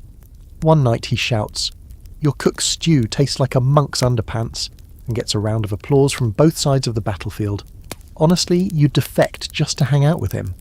The soldiers try to keep morale up. Some gamble, some sing, others whittle tiny wooden horses or pass around the same 3 jokes like a sacred ritual. You trade stories with the guy next to you, a farmer-turned-archer named Wren who once got kicked in the head by a cow and swears it made him smarter. He shows you a wooden charm he wears under his tunic, says it keeps him from getting shot. You don't believe him, but you start looking at the charm with envy. Food is, well, let's just say the siege diet is not recommended by any future nutritionists. Hard tack, onion broth, sometimes dried fish that tastes like it already died twice. When things get dire, the rats start disappearing. You don't ask questions, you just chew. Water's worse. The supply wagon got cut off last week, so now you're drinking boiled mud and pretending it's soup.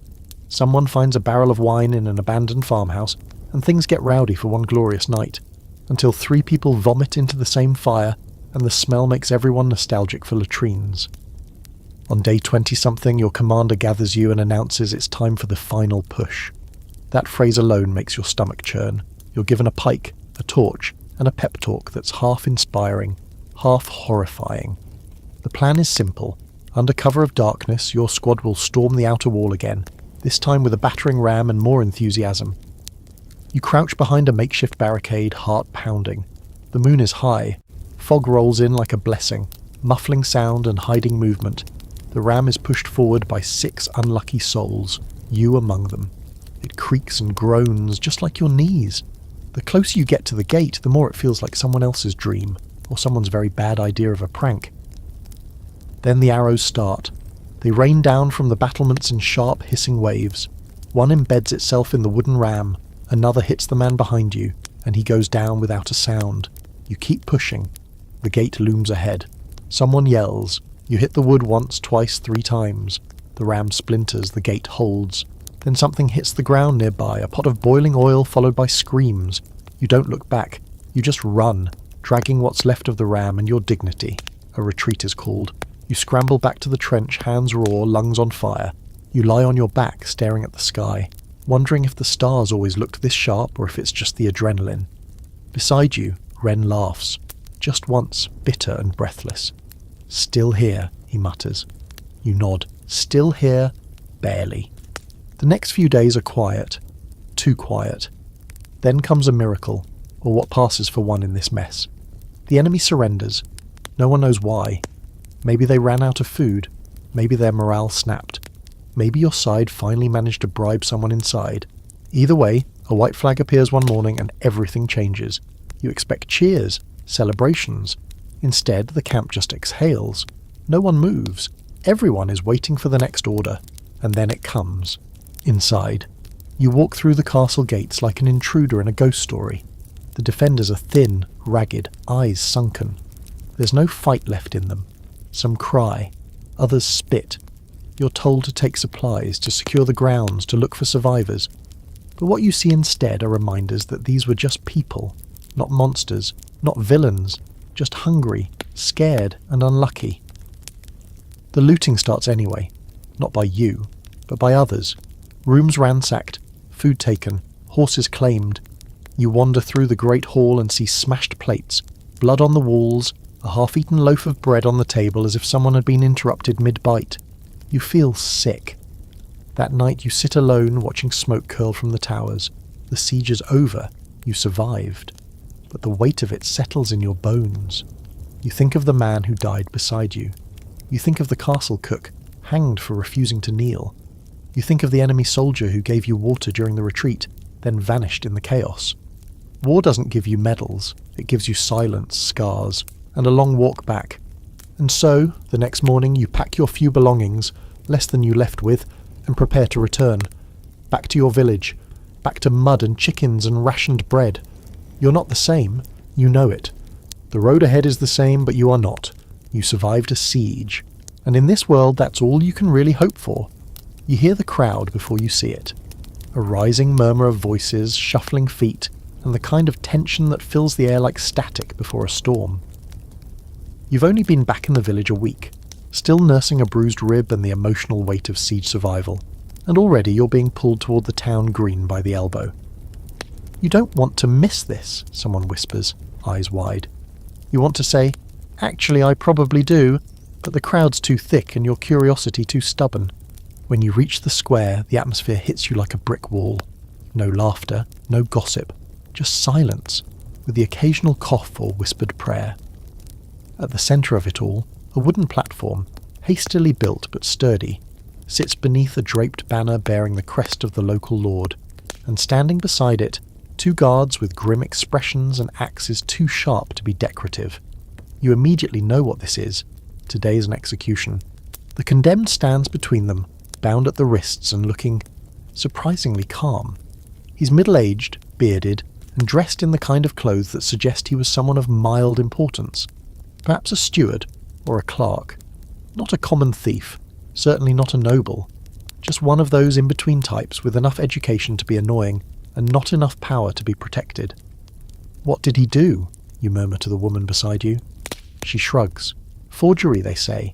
Or maybe treason. Or maybe he just angered someone above his station. Classic. In medieval England, execution isn't always about what you did. It's often about who you did it to, and whether that person has a cousin in court. You don't need to steal gold or poison a well. Sometimes all it takes is scribbling the wrong signature or saying something clever to the wrong person. A herald steps forward and begins reading the charges. His voice is flat, rehearsed. The list is long, as it always is. Treason, blasphemy, sowing unrest, failure to respect the crown, probably overdue library books as well. The details are vague and the crowd doesn't care. They didn't come for nuance, they came for the show. And that's what this is. A show. A performance designed to remind everyone watching who's in charge, who makes the rules, and what happens when you forget your place. The platform, the banners, the speech, it's all theatre. Grim, bloody theatre. Then the executioner appears. Hooded, of course, because anonymity makes brutality more palatable. He carries a broad axe over one shoulder, the blade freshly honed and glinting in the late morning sun. It's heavier than it looks. You can see it in his gait, in the way he steps like a man trying not to slip on the wet wood of his own conscience. The condemned is led forward, made to kneel. The priest steps up beside him, murmuring last rites, a cross raised like a shield. The man nods, offers a few final words that you can't hear, and then silence. Real silence. Not the murmuring crowd kind, but the kind that sucks the air out of your lungs. The axe rises and it falls, and everything changes. It doesn't go cleanly, of course. It rarely does. One strike is almost never enough. There's a second, a third, a sickening sound, a gasp from the crowd, someone fainting, blood on the boards, blood on the boots, and when it's done, the executioner steps back, breathing heavily. The head is held aloft briefly, because what's the point of a warning if no one sees it, then tossed into a basket like yesterday's bread crust? You've seen death, on the battlefield, in the trenches, but this is different. This is calculated, cold, controlled, and somehow more disturbing than any chaotic clash of swords. A guard announces that justice has been served, as if that's what this was, as if justice has anything to do with politics and public fear. The crowd begins to disperse, slowly, people turning away with the same expressions they use after a bad harvest. Resigned, hollow, a little nauseated. You linger for a moment, watching as the blood is mopped up with straw. Someone mutters a prayer, someone else spits. A group of boys stand off to the side, arguing whether the head blinked. You walk away before the conversation gets any darker. Back in the village, life resumes almost immediately. A woman starts kneading bread.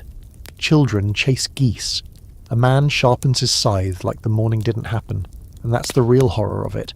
How quickly people normalise the spectacle, because they have to. If they stopped to feel it fully every time, no one would ever get out of bed again. You sit by your cottage door staring at your hands, wondering if this will be you someday.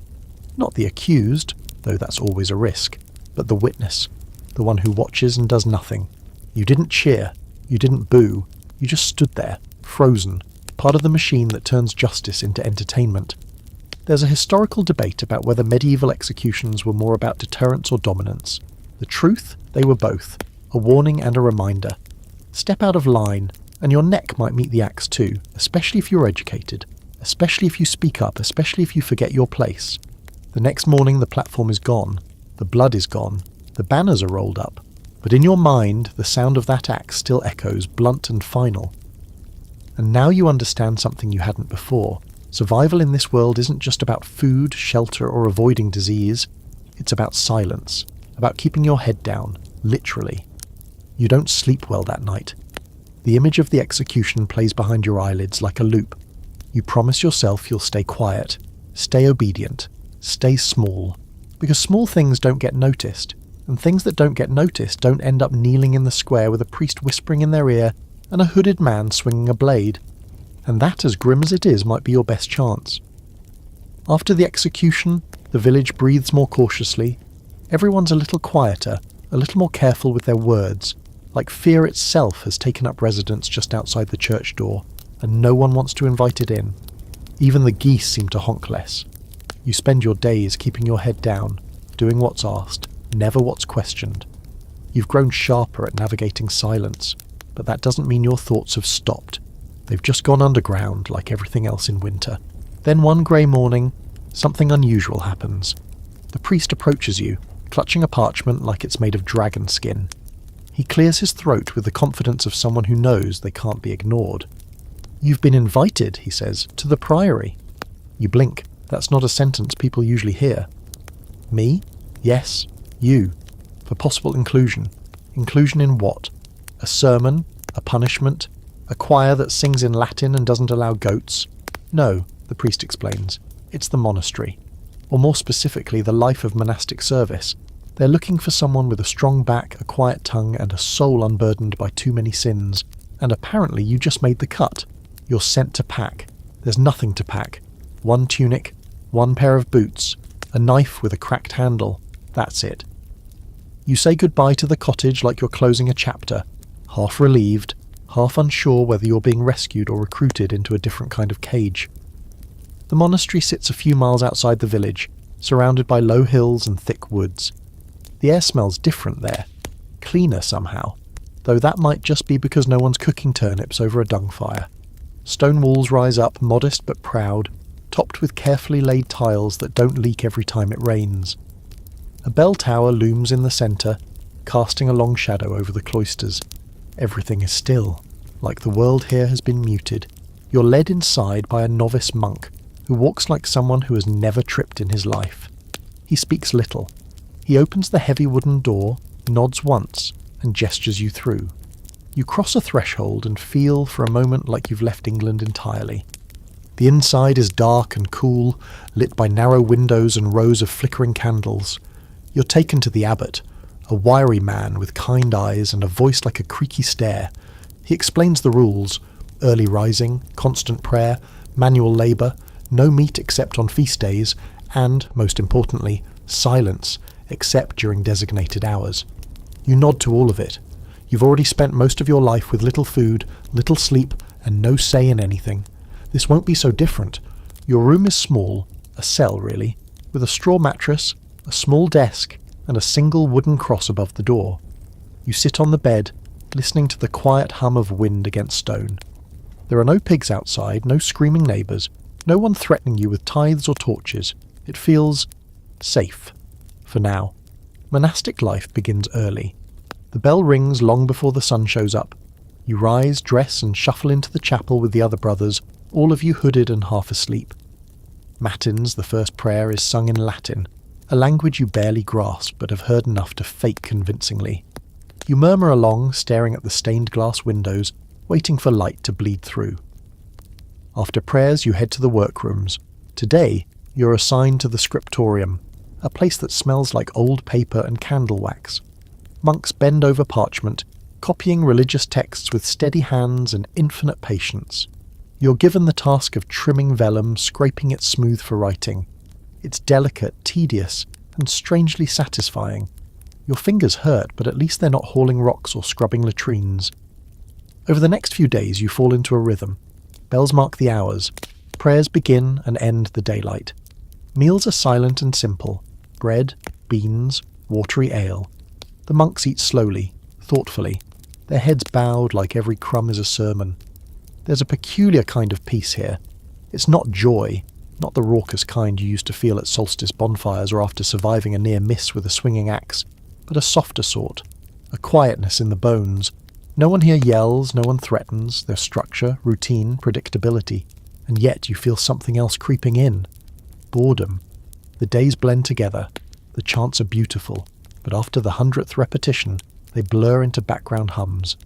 The silence is calming, until it isn't. Until it starts to feel like you're disappearing. Like you're no longer a person, just a hooded shape in a long line of other shapes, all shuffling from prayer to labour to sleep. You begin to notice small rebellions. A monk who doodles tiny dragons in the margins of his manuscripts. Another who smuggles cloves into the kitchen to spice the bland pottage. One night, you catch a whispered conversation in the cloister. Two brothers arguing about whether the earth truly must be the centre of creation, or whether perhaps it moves. You pretend not to hear. You've learned that silence protects more than sanctity. There's an open scholarly debate, centuries later, about whether monasteries were repressive institutions or beacons of preservation and learning. The answer is yes, both. They kept knowledge alive when the world was on fire, but they also smothered curiosity if it flickered too brightly. After 2 weeks, you're offered a choice. Remain permanently, take vows, and devote yourself fully, or return to village life. It should be an easy decision. Here, you're fed, clothed, protected. You're not at risk of being conscripted, taxed into oblivion, or beheaded in public, but you're also invisible. You stand in the chapel alone one evening, staring at the crucifix above the altar. You whisper, not to God exactly, but to yourself. Do I want to live, or just survive? There's no answer, but the silence feels less comforting now, less sacred, more suffocating. You thank the abbot the next morning and decline the vows. He doesn't seem surprised. He just nods, blesses you, and hands you a crust of bread for the road. You walk away from the monastery with a strange mixture of guilt and relief. Back in the village, life has not changed. The same mud, the same crows, the same man yelling about his goat. But you walk differently now. You've tasted stillness, structure, and stability, and decided it wasn't quite freedom. You're not sure what it was. But you know now what you're not. You're not a monk. And in a world that demands so much silence, that choice might be your loudest act yet. You don't talk about the monastery much when you return. Not because it was awful, but because explaining it to people who've never known silence longer than a minute is like describing fire to a fish. They ask, "Did you see any gold? And did they make you eat rats?" One child asks if you were allowed to dance. You shake your head. At the question, not the answer. The truth is too layered for villagers whose days revolve around pigs, ploughs, and whether their thatch roof will collapse before Easter. But back in your old rhythms, if hauling mud and surviving winter can be called a rhythm, you start to notice the quiet changes. You've slowed a bit. You take more care with your tasks. You listen more. And strangely, you find yourself craving something less structured, less holy, a little wild. Which is why, when someone whispers about a gathering in the woods for the upcoming solstice, you don't even pretend to hesitate. You just nod and say, "I'll be there." The solstice marks the darkest night of the year. Most people in the village still know this, even if the church would rather you forget. Officially, it's just another day in Advent. Unofficially, it's a night when the old ways creep back out of the shadows and the forest becomes more than just a place to gather firewood and spot alarming animal tracks. You bundle up at dusk, layer on your heaviest wool cloak and sneak out past the fields, your breath fogging in the air like nervous smoke. You follow a footpath only visible to those who've walked it before, winding between ash trees and under moss-draped branches that seem to reach out and whisper in languages older than Latin. When you arrive at the clearing, you're not surprised by what you see. A ring of villagers, young, old, somewhere in between, gathered around a central bonfire that already crackles and snaps like it knows something you don't. The flames throw shadows onto bark and bone, onto faces half illuminated, half lost in flicker. Someone is playing a drum made of stretched hide and worn wood. Another hums softly, the melody ancient and circular like a chant but earthier. Hungrier. No one speaks when you enter. They just make space for you in the circle. There's food, spiced bread, roasted roots, a pot of mulled cider that smells like oranges, and something delightfully forbidden. You take a cup and sip. It burns in your chest like honesty. You realise how long it's been since you tasted anything made for joy and not survival. The elder leading the gathering, an old woman named Wenna with eyes like iron and a voice like moss, steps forward and begins the invocation. She doesn't shout. She doesn't sermonize. She just speaks, calling on the seasons, the sun, the bones beneath the soil. You don't understand every word, but your body does. It shivers, not from cold, but from recognition. Wenna walks the circle with a bundle of herbs smouldering in her hands. She waves it over each of you, the smoke tracing strange paths through the air. You close your eyes and breathe it in. It smells like rosemary, sage, and a hint of something darker, mugwort maybe, or memory. When she passes you, she mutters something under her breath. You don't catch it. But you feel it settle in your chest like an answer to a question you hadn't yet asked. The fire roars higher as the night deepens. People begin to chant, not loudly, not with forced cheer, but with a low resonance that seems to come from the ground itself. You join in, unsure of the words but understanding the tone. It's not worship, it's not performance, it's remembrance of the old gods, the old ways, the old world before bishops and bells. Someone throws a handful of something into the fire, dried herbs perhaps, or bits of bone. The sparks shoot up in a sudden plume, and everyone cheers quietly, like acknowledging that the night hasn't won. Not yet. And then, slowly the circle begins to break apart. Some people dance, others simply sway. A few sit on logs and stare into the fire as if trying to remember something just out of reach. You find yourself laughing, softly, suddenly with no real reason, just because it feels good to hear your own voice in the cold. Eventually Wenna returns to the centre. She holds up a carved wooden symbol, a sun wheel, decorated with ivy, and places it gently in the flames. For the turning, she says, for the return of light. You watch it burn, not with sadness, but with the strange comfort that comes from watching something end and knowing something new is just behind it. That's what this night is. Not a celebration of darkness, but an acknowledgement of it. You face it. You name it. You outlast it. As the fire dies down and people begin to trickle away, you walk home slowly, the frost crunching beneath your feet, your breath steady, your mind quiet. No one talks about this night during the day. If they do, it's only in knowing glances and half-jokes, because the church forbids these rituals now, too pagan, too primal, too alive, and yet they continue. Because not even centuries of doctrine can erase the pull of the old ways, the ones tied to seasons and stars, to trees and stones, to the rhythm of blood and breath. These rituals persist in whispers and shadows, in festivals, masters, harvest feasts and solstice gatherings held just for fun. But you know better. There's a reason the old gods still sleep beneath the hills, a reason the fields respond to fire and song, a reason the villagers still leave small offerings at crossroads and mutter blessings in the old tongue when the first frost comes early. You may live under the church, you may pay your tithes, recite your prayers and bow to saints, but tonight, in the woods, under the full moon and the dancing smoke, you remembered something older, something buried deep in your bones. And tomorrow, when the sun rises a little earlier, when the wind feels slightly less cruel, you'll remember why. Because survival isn't just about food and fire, it's also about belief, even the quiet outlawed kind. You don't even steal the bread, you just pick it up. That's it. A heel of dark rye, left out on a stone wall behind the baker's hut, probably forgotten, or maybe just drying in the sun before it gets tossed to the pigs. Your stomach's been growling since dawn, your hands are blistered from threshing oats, and your brain decides for the briefest moment that this crumb of bread is a gift from God. You're halfway through your first bite when a voice rings out behind you.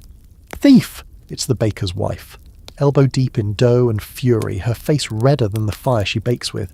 She points one floury hand at you like you've just set her roof ablaze. The shouting draws attention, which is never good. Within seconds, people are pouring out of doorways. The reeve appears, naturally moving at the speed of someone who lives for this sort of thing. You try to explain. It was just lying there. You were hungry. No one said don't touch it.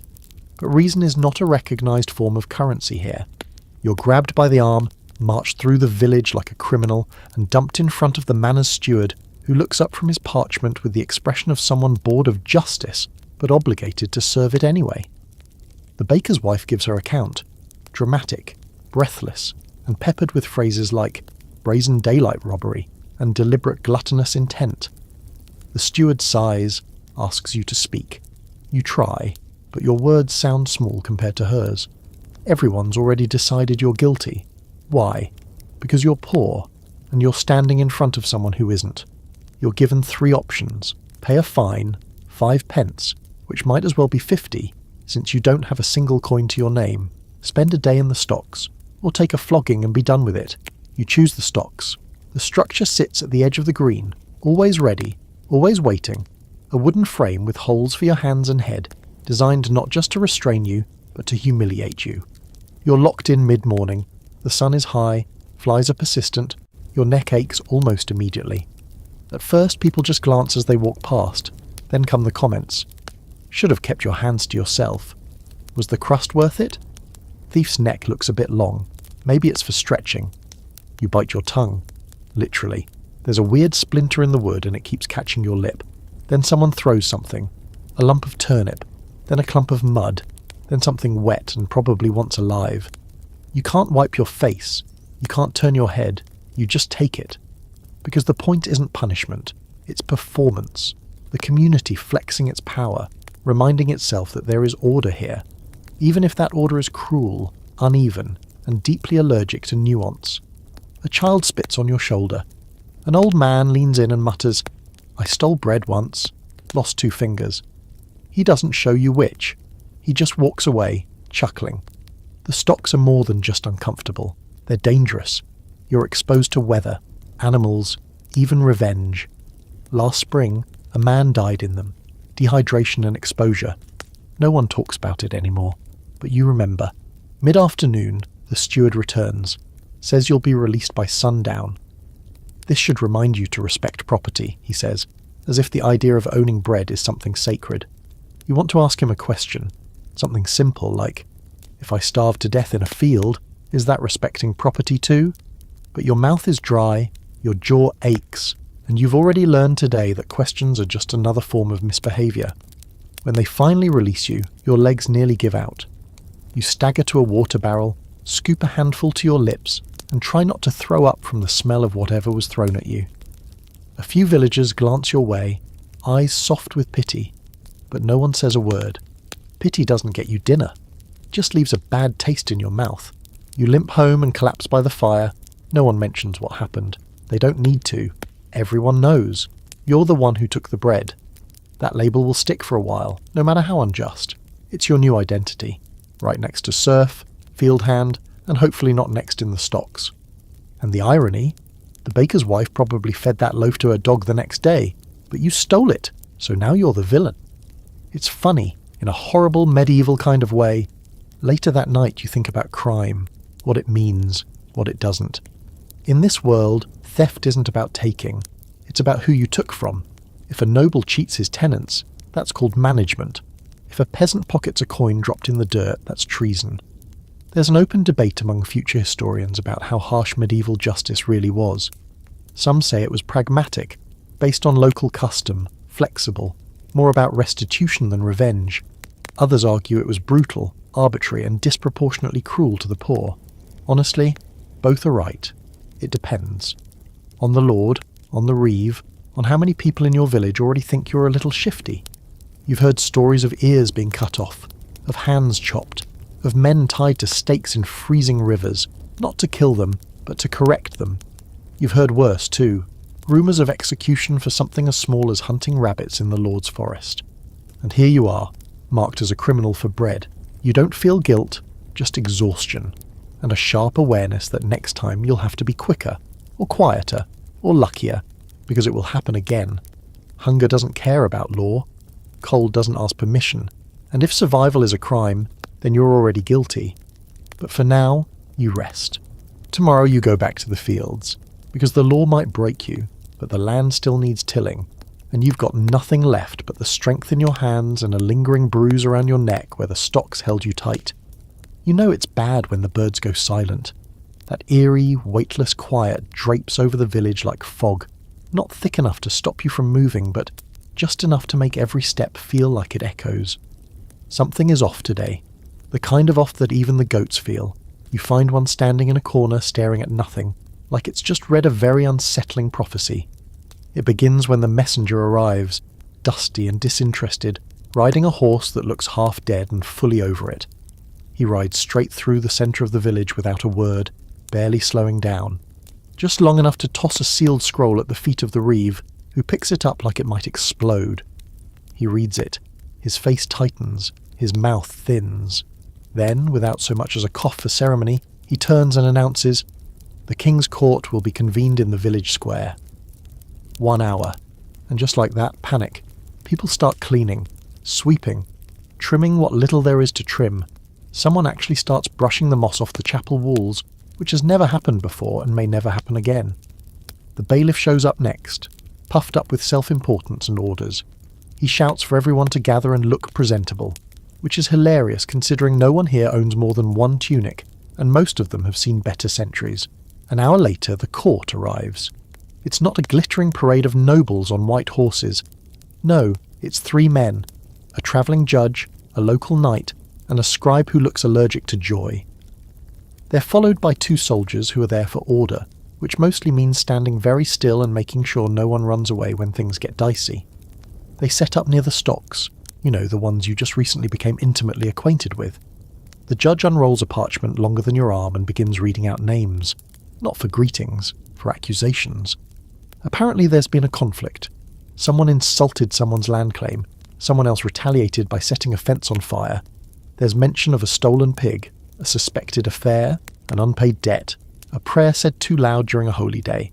One name appears 3 times. You make a mental note to avoid that person forever. Then the judge calls your name. Your stomach drops so fast it nearly tunnels out your feet. You step forward, trying not to look as terrified as you feel. The charge?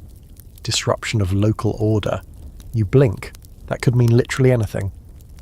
The judge frowns and asks if you were recently punished for theft. You nod slowly. He makes a note. Then he looks up and says something that should not be possible. You're being summoned to testify. Testify? You? In court? The next name called is the baker's wife. Oh, this is about the bread. You're both instructed to step forward and explain yourselves. She goes first, of course. She gives the performance of her life, hands wringing, voice quivering, claiming she feared for her safety, that theft leads to lawlessness, that if poor folk go unpunished for stealing crusts, soon the entire village will be in flames. It's dramatic, almost impressive. Then it's your turn. You tell the truth. Simply. You saw bread left out. You were hungry. You thought it was discarded. You didn't mean harm. You were punished. You served your time. The judge squints at you like he's trying to determine whether your soul is worth the effort. He asks what you do for work. You say field labour, like half the village. He nods. Then he says something unexpected. You've paid your penalty. The case is closed. The baker's wife makes a noise like she's just swallowed a wasp. The judge moves on, and just like that you've seen justice up close. It's not inspiring. It's arbitrary, slow, and mostly designed to remind everyone who's in charge. The judge never asked if you were hungry. He didn't ask why bread might be left out where anyone could grab it. He just checked a box and moved on. But still, you weren't punished twice. That's something. Rare, but something. The next case is worse. A young man, barely 16, is accused of consorting with a married woman. The woman's husband is a minor landholder, which, in this world, means he has the legal power of a god and the emotional stability of a goat in a thunderstorm. The boy pleads ignorance, says he only delivered firewood. The woman doesn't speak. She's not allowed. The judge frowns. A public penance, he declares. 3 lashes and 1 day in the stocks. The boy flinches. The husband looks smug. No one cheers. No one cries. The village just watches, absorbs it, moves on. Because this isn't about truth. It's about order. The king's justice isn't blind, it's just selective. There's an open scholarly debate in the centuries to come. Was medieval justice inherently cruel, or simply reflective of its time? Some argue it was pragmatic, a tool for survival in a chaotic world. Others say it reinforced a hierarchy that crushed the poor under the weight of expectation and religion. You, freshly dismissed from your accidental court debut, are inclined toward the latter. The day drags on, more names, more verdicts, more punishments meted out with the cold efficiency of someone clearing a ledger. By the time the court packs up, everyone's exhausted. Not physically, spiritually, emotionally. It's draining to watch your friends and neighbours paraded through a system that views them as problems to be filed, not people to be heard. That evening you sit by the fire and replay everything. The judge's flat tone, the knight's smug silence, the scribe's furious note-taking, the way the boy looked, blood on his shirt and dirt on his face, blinking against the sun with a cracked lip and a pride he couldn't quite hide. You wonder if he'll be like you, marked now, watched more closely, punished more quickly. You hope not, but you know better. You've seen the king's justice, and once it sees you, it rarely forgets. It starts with a rash. That's how these things always begin, not with a scream or a fever, but with something small. Itches, red spots, a little swelling in the wrong place. You notice it on your arm while chopping firewood one afternoon. Just a cluster of bumps near the elbow, like you brushed against poison nettle or angered a local insect god. You ignore it naturally, because in this century, a rash is as common as mud and about as respected. But by nightfall, it's spread to your chest. The next morning you wake up drenched in sweat. Your sheets, if you can call them that, are soaked through, and your head is spinning like you spent the night inhaling chimney smoke, which you did. But this is something else. Your joints ache, your teeth hurt, your skin feels like it's trying to detach itself from your body. You know this feeling. You've seen it before, in others. This is not a winter cold, not a sleep it off and chew some herbs situation. This is the pox. Now, there are many kinds of pox in medieval England. The word itself is like a catch-all bucket for anything that makes your skin bubble and your insides rebel. It might be smallpox. It might be the great pox, which is syphilis in its early cheerful stage. It might be something worse, something that doesn't even have a name yet. All you know is that you're hot, cold, itchy, nauseous, and very possibly dying. You drag yourself to Elswith, the village's one-woman apothecary, priest, and rumour mill. She takes one look at your blotchy skin and hisses like you've brought a snake into her home. She doesn't touch you, just gestures for you to sit near the window and starts boiling something that smells like garlic and old socks. You've got something, she mutters, poking at a pot with the kind of focus usually reserved for cursed relics. Could be pox, could be the sweat, could be a punishment. What did you do lately? I ate bread that wasn't mine, you mumble, which is true, she nods. Could be that. Could also just be bad luck. She gives you a mixture of herbs in water so bitter it makes your eyes water. You gag it down. Then she wraps your forehead in a cloth soaked in something cool and tells you not to talk, not to scratch, and not to breathe too deeply around her good candles. The next few days are a fever blur. You drift in and out, sweating through layers of blankets, muttering nonsense, and at one point yelling something about a chicken wearing a crown. You don't remember most of it. What you do remember is the way the village reacts. No one visits, no one brings food. A small bundle of straw is left outside your door each morning with a cup of thin broth, and once you think someone throws a prayer stone through your window, though it might have just been a child with bad aim. Either way, you're alone, and the worst part, you're still contagious. That's what Elswith says anyway, when she visits at arm's length wearing a mask made from herbs stuffed into a cloth sack tied over her face. It makes her look like a bird, an angry, overly judgmental bird. "You're lucky," she says on the 4th day. "No boils. No open sores. If this was the real pox, your face would look like stew meat by now." You groan in response. "Could be the French kind," she adds thoughtfully. You groan louder. Now, if this is syphilis, known in polite circles as the French disease, in French circles as the Neapolitan disease, and in Naples as someone else's problem, you're in for a ride. The kind with blisters, hair loss, bone pain, and potential madness at the end of it all. But you don't think you've done anything to catch it the usual way. Then again, this is medieval England. A handshake could be a death sentence. There's a curious medieval belief that illness is punishment. Divine, of course. You must have sinned, or failed to tithe, or looked at someone's daughter the wrong way. Maybe you didn't fast hard enough during Lent. Maybe God just doesn't like your face. So the villagers avoid you, not just out of fear, but out of judgment. You're sick, therefore you did something to deserve it. You lie on your straw mat staring at the ceiling, trying to remember which mistake might have summoned this divine plague. Was it the bread? The solstice gathering? That time you laughed at the priest's cough? Meanwhile your skin itches, your eyes water, your joints throb like they've been filled with boiling vinegar. But you survive. Barely. By the 7th day the fever breaks. You wake up drenched but coherent.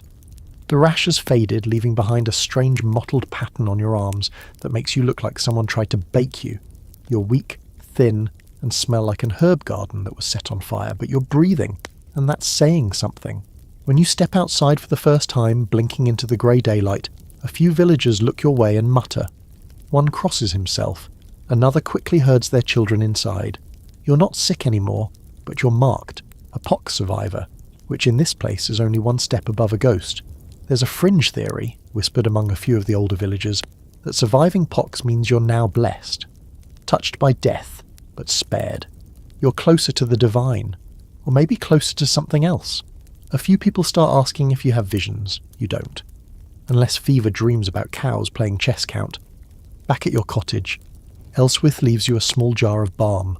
No note, just a symbol scratched into the wax seal. Protection. Or possibly, don't come back too soon. You rest for another week, eating weak porridge and trying not to think too hard about the future. Because now you know how quickly everything can change.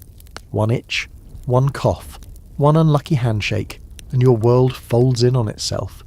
You start carrying a small charm in your pocket, not because you believe in magic, but because sometimes belief is the only shield you have. That, and you're not taking any chances with invisible curses. And now, when someone coughs in the village square, you move fast, because you've seen what happens next. You've felt it, and you're not ready to go back into that fire again. You survived the pox, but you're never forgetting it. Love isn't supposed to feel like this, a mix of terror and nausea, like you've eaten something forbidden, and now you're waiting for it to either digest or destroy you.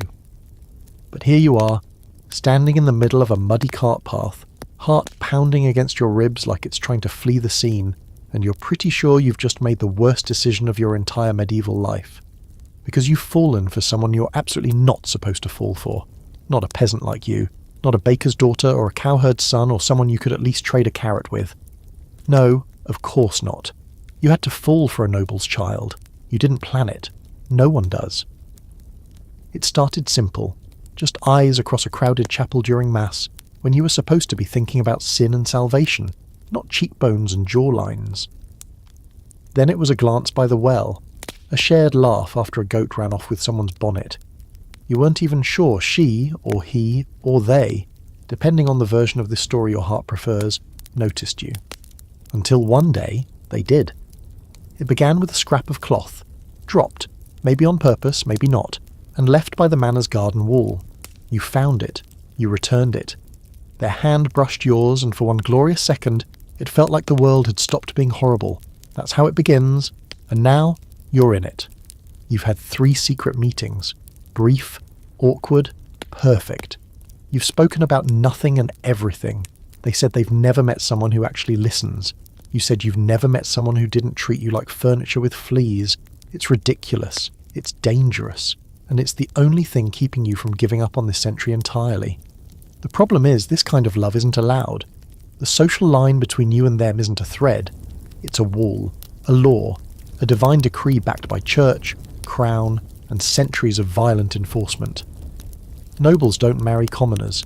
They don't sneak out to meet them under old oak trees, and certainly don't promise things with voices so soft it makes your chest ache. If anyone finds out, you're dead. Or worse, humiliated, punished, disappeared quietly. They'll say you seduced someone above your station. They'll say you bewitched them, that you are seeking to elevate yourself through scandal and sin. If it's discovered, there's only one ending, and it doesn't involve shared cottages and happy children. It ends with you on your knees, not in front of a priest, but a blade. And yet, you keep going. You meet again, under the cover of darkness, behind the grain store. Their cloak is too fine for the cold. Your fingers are cracked from labour, but none of it matters when you're close. They bring you bread, real bread, still warm and sprinkled with herbs. You nearly cry. You tell them stories of your family. They tell you what it's like to dine by candlelight in rooms so big they echo. You laugh. They laugh. And then they lean in. The kiss is clumsy. Soft, shocking. Your whole body lights up with warmth and panic. For a second, you forget the world. Then the church bell rings in the distance and you both pull back like the sky might fall. Afterward, everything gets harder. You can't stop thinking about them, which means you stop sleeping properly. You start smiling at nothing, which earns you suspicion. The village is not a romantic place. Love is for songs, not real life. Marriages are arranged like cattle trades. You're supposed to care about dowries, not dimples. You tell Elswith. Just enough. Her eyes narrow and she shakes her head. Nothing good comes from mixing blood across lines, she says. You'll end up bones in a ditch. You want to disagree, but you don't, because you've seen it before. You've heard the stories about the servant girl who got too close to a squire and vanished, about the field boy who flirted with a lady and was later discovered stealing from the manor, his hands nailed to the stocks for a day and a half. Everyone knows the rules. Everyone knows they're rigged. There's a scholarly debate about how much actual cross-class romance happened in medieval England. Some say it was rare, almost impossible, policed by bloodline and brutality. Others argue it happened more than we think. Quietly, secretly, behind hedgerows and under moonlight. Either way, the results were rarely happy. The story of a peasant and a noble doesn't end with feasts. It ends with fines, with shame, or worse. And yet, you meet again.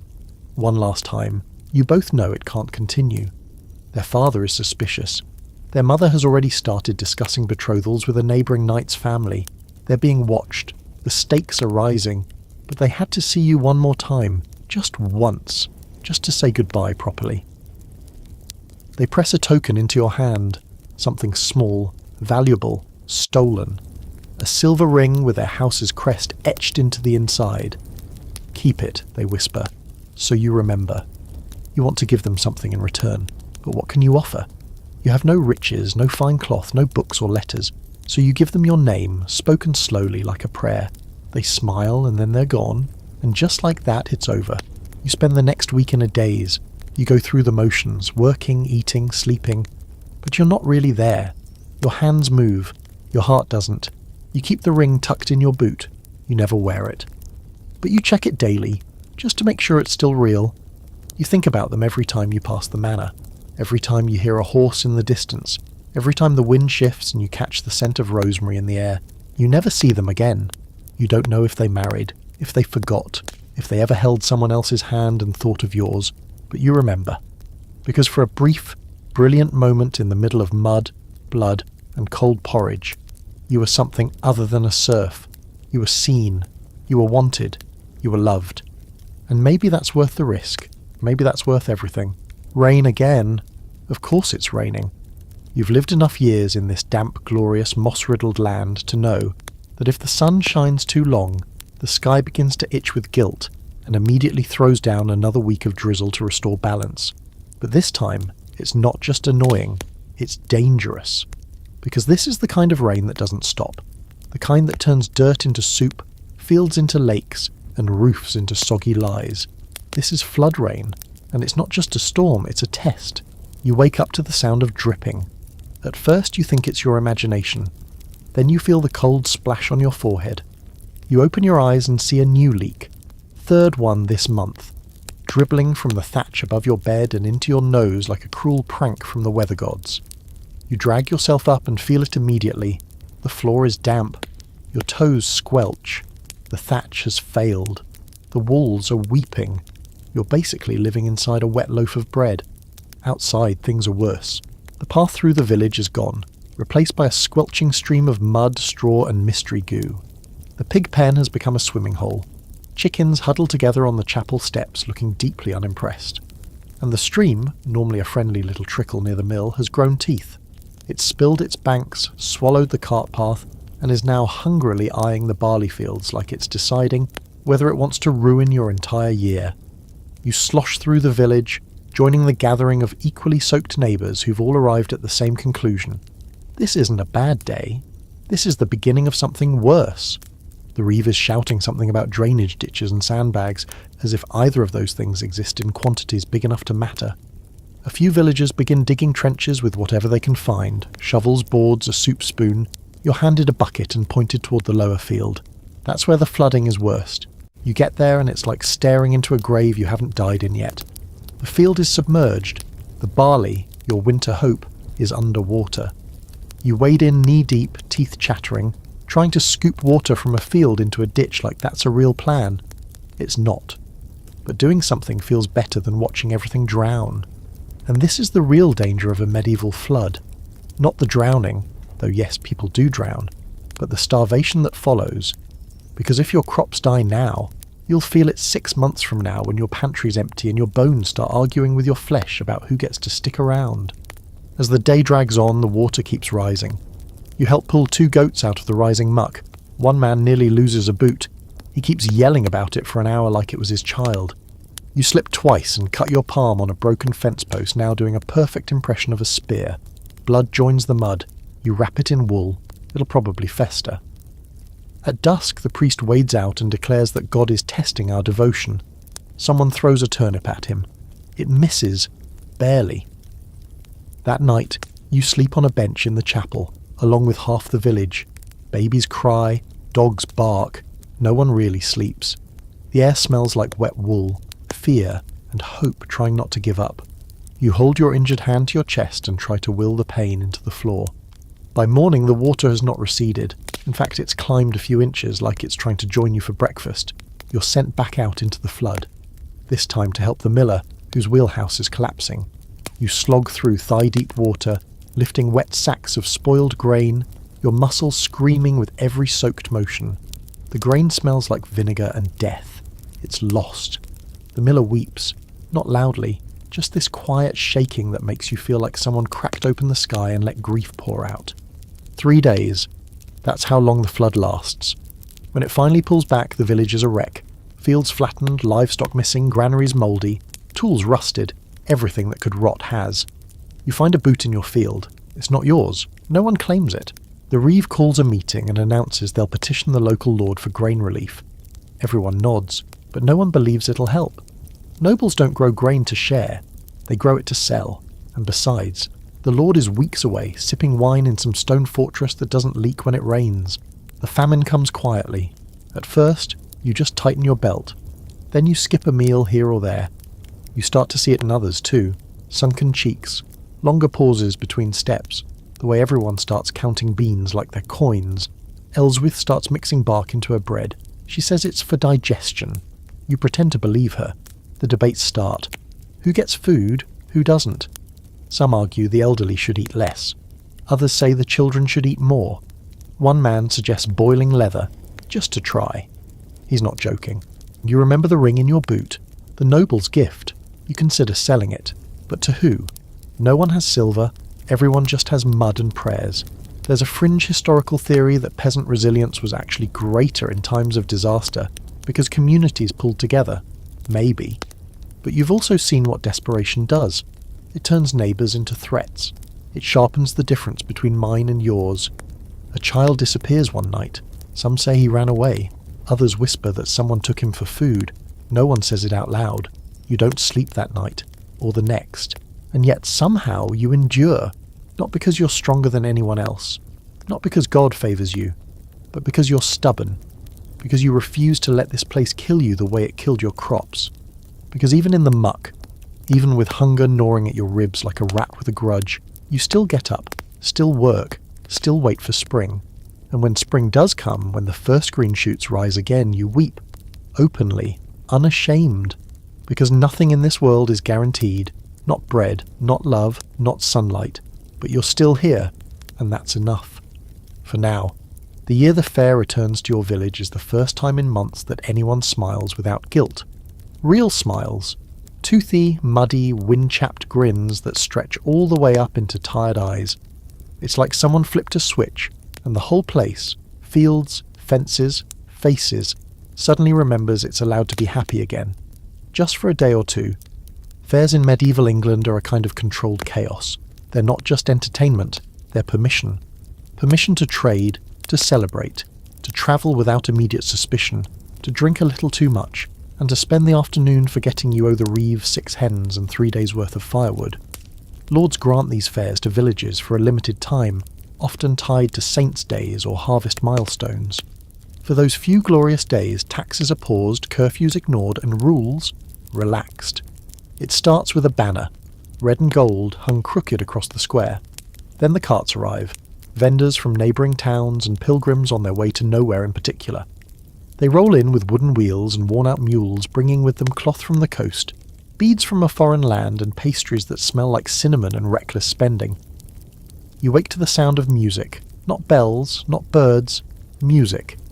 Real, honest instruments. Pipes, drums, the occasional twang of something that might be a lute, or might just be a bowstring gone rogue. You throw on your least awful tunic, splash your face with well water, and join the others pouring into the centre of the village like moths to a bonfire. It's beautiful. Not in the clean, polished sense, but in the overwhelming way that reminds you life isn't always a miserable trek between chores.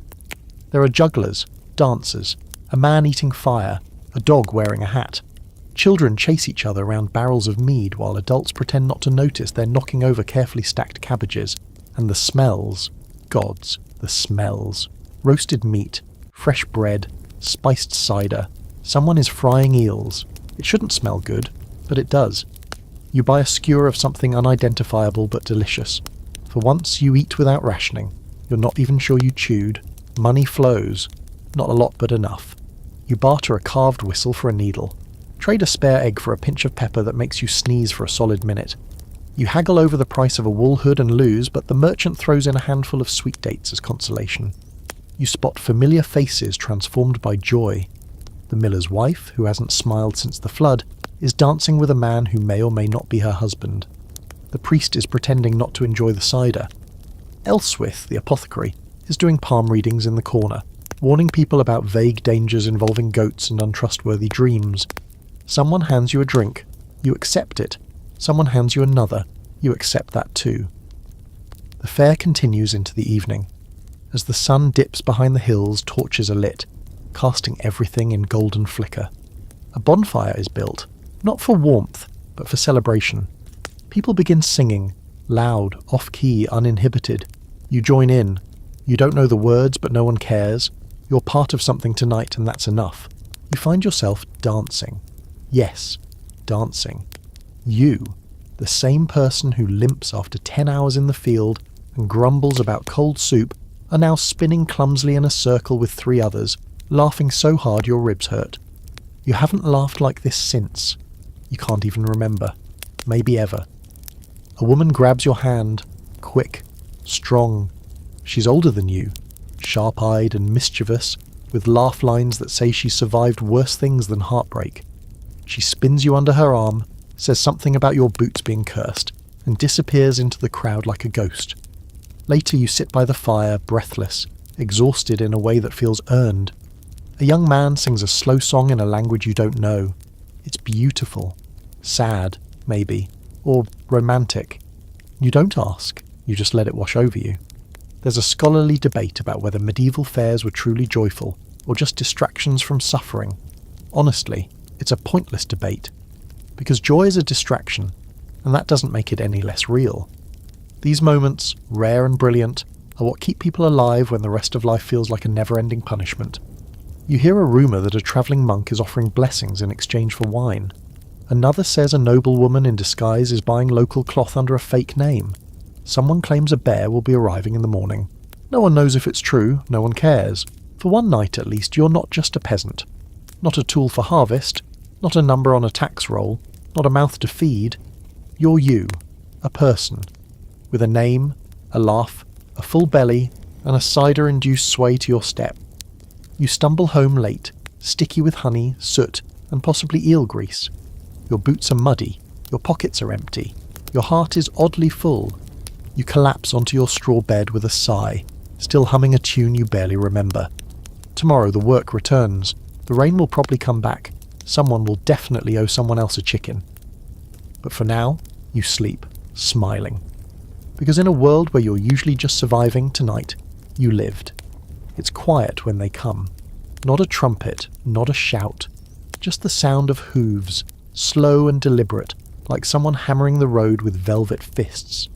You're tending to the fire pit, still groggy from Fair Week cider and a dance you should not have attempted with your bad knee when you hear the clatter. Not the friendly jangle of carts and cowbells. This is iron on stone, controlled, heavy, military. You look up to see the banner first, dark red, with the emblem of a crowned stag surrounded by swords. Not your lord's symbol, a higher crest, royal even. Then come the riders, 5 men in matching cloaks, their horses dust-covered and bored-looking, but the men anything but. One of them wears chainmail, and it catches the light like a warning. Another has scrolls tied to his saddle. You don't need anyone to explain what's happening. The king has issued a levy. It's time for war. Within an hour, the entire village is assembled by the green, herded there with the urgency and charm of sheep before a thunderstorm. The captain. No one tells you his name, but he has the kind of face that looks like it's been through one too many winters and hasn't forgiven any of them, reads from the scroll. All able-bodied men aged 15 to 40 are hereby summoned to serve under His Majesty's command. Arms will be provided. Compensation promised. Any resistance shall be met with appropriate punishment. The villagers murmur, shifting uncomfortably. You can feel it ripple through the crowd. Dread. Confusion. That specific kind of anger that only comes from being told you have no choice. A man beside you spits. Compensation, he scoffs. Last time they paid us in nothing and graves. The captain continues. There will be muster points, training camps, marches, victories, honour, glory. You've heard all of it before. You survived a siege, after all. You know what glory looks like. Muddy, loud, and full of dying teenagers. Names are taken. Yours is called. You step forward. Of course you do. You always do. Because not stepping forward gets you accused of treason. And treason gets you hanged. They give you a day, 24 hours to say goodbye to your home, your goat, if you have one, and your life as you've known it. You spend the evening packing what little you own, a dull knife, a patched cloak, and a scrap of cloth that once belonged to someone who once meant everything. There's a strange rhythm to war preparation. You'd think it would be chaos, but instead it's methodical. You sharpen tools you hope you won't need. You burn letters you never sent. You leave water out for the neighbour's dog. That night you sit by the fire and listen to the wind. Not because you're feeling poetic, but because it might be the last time you hear it.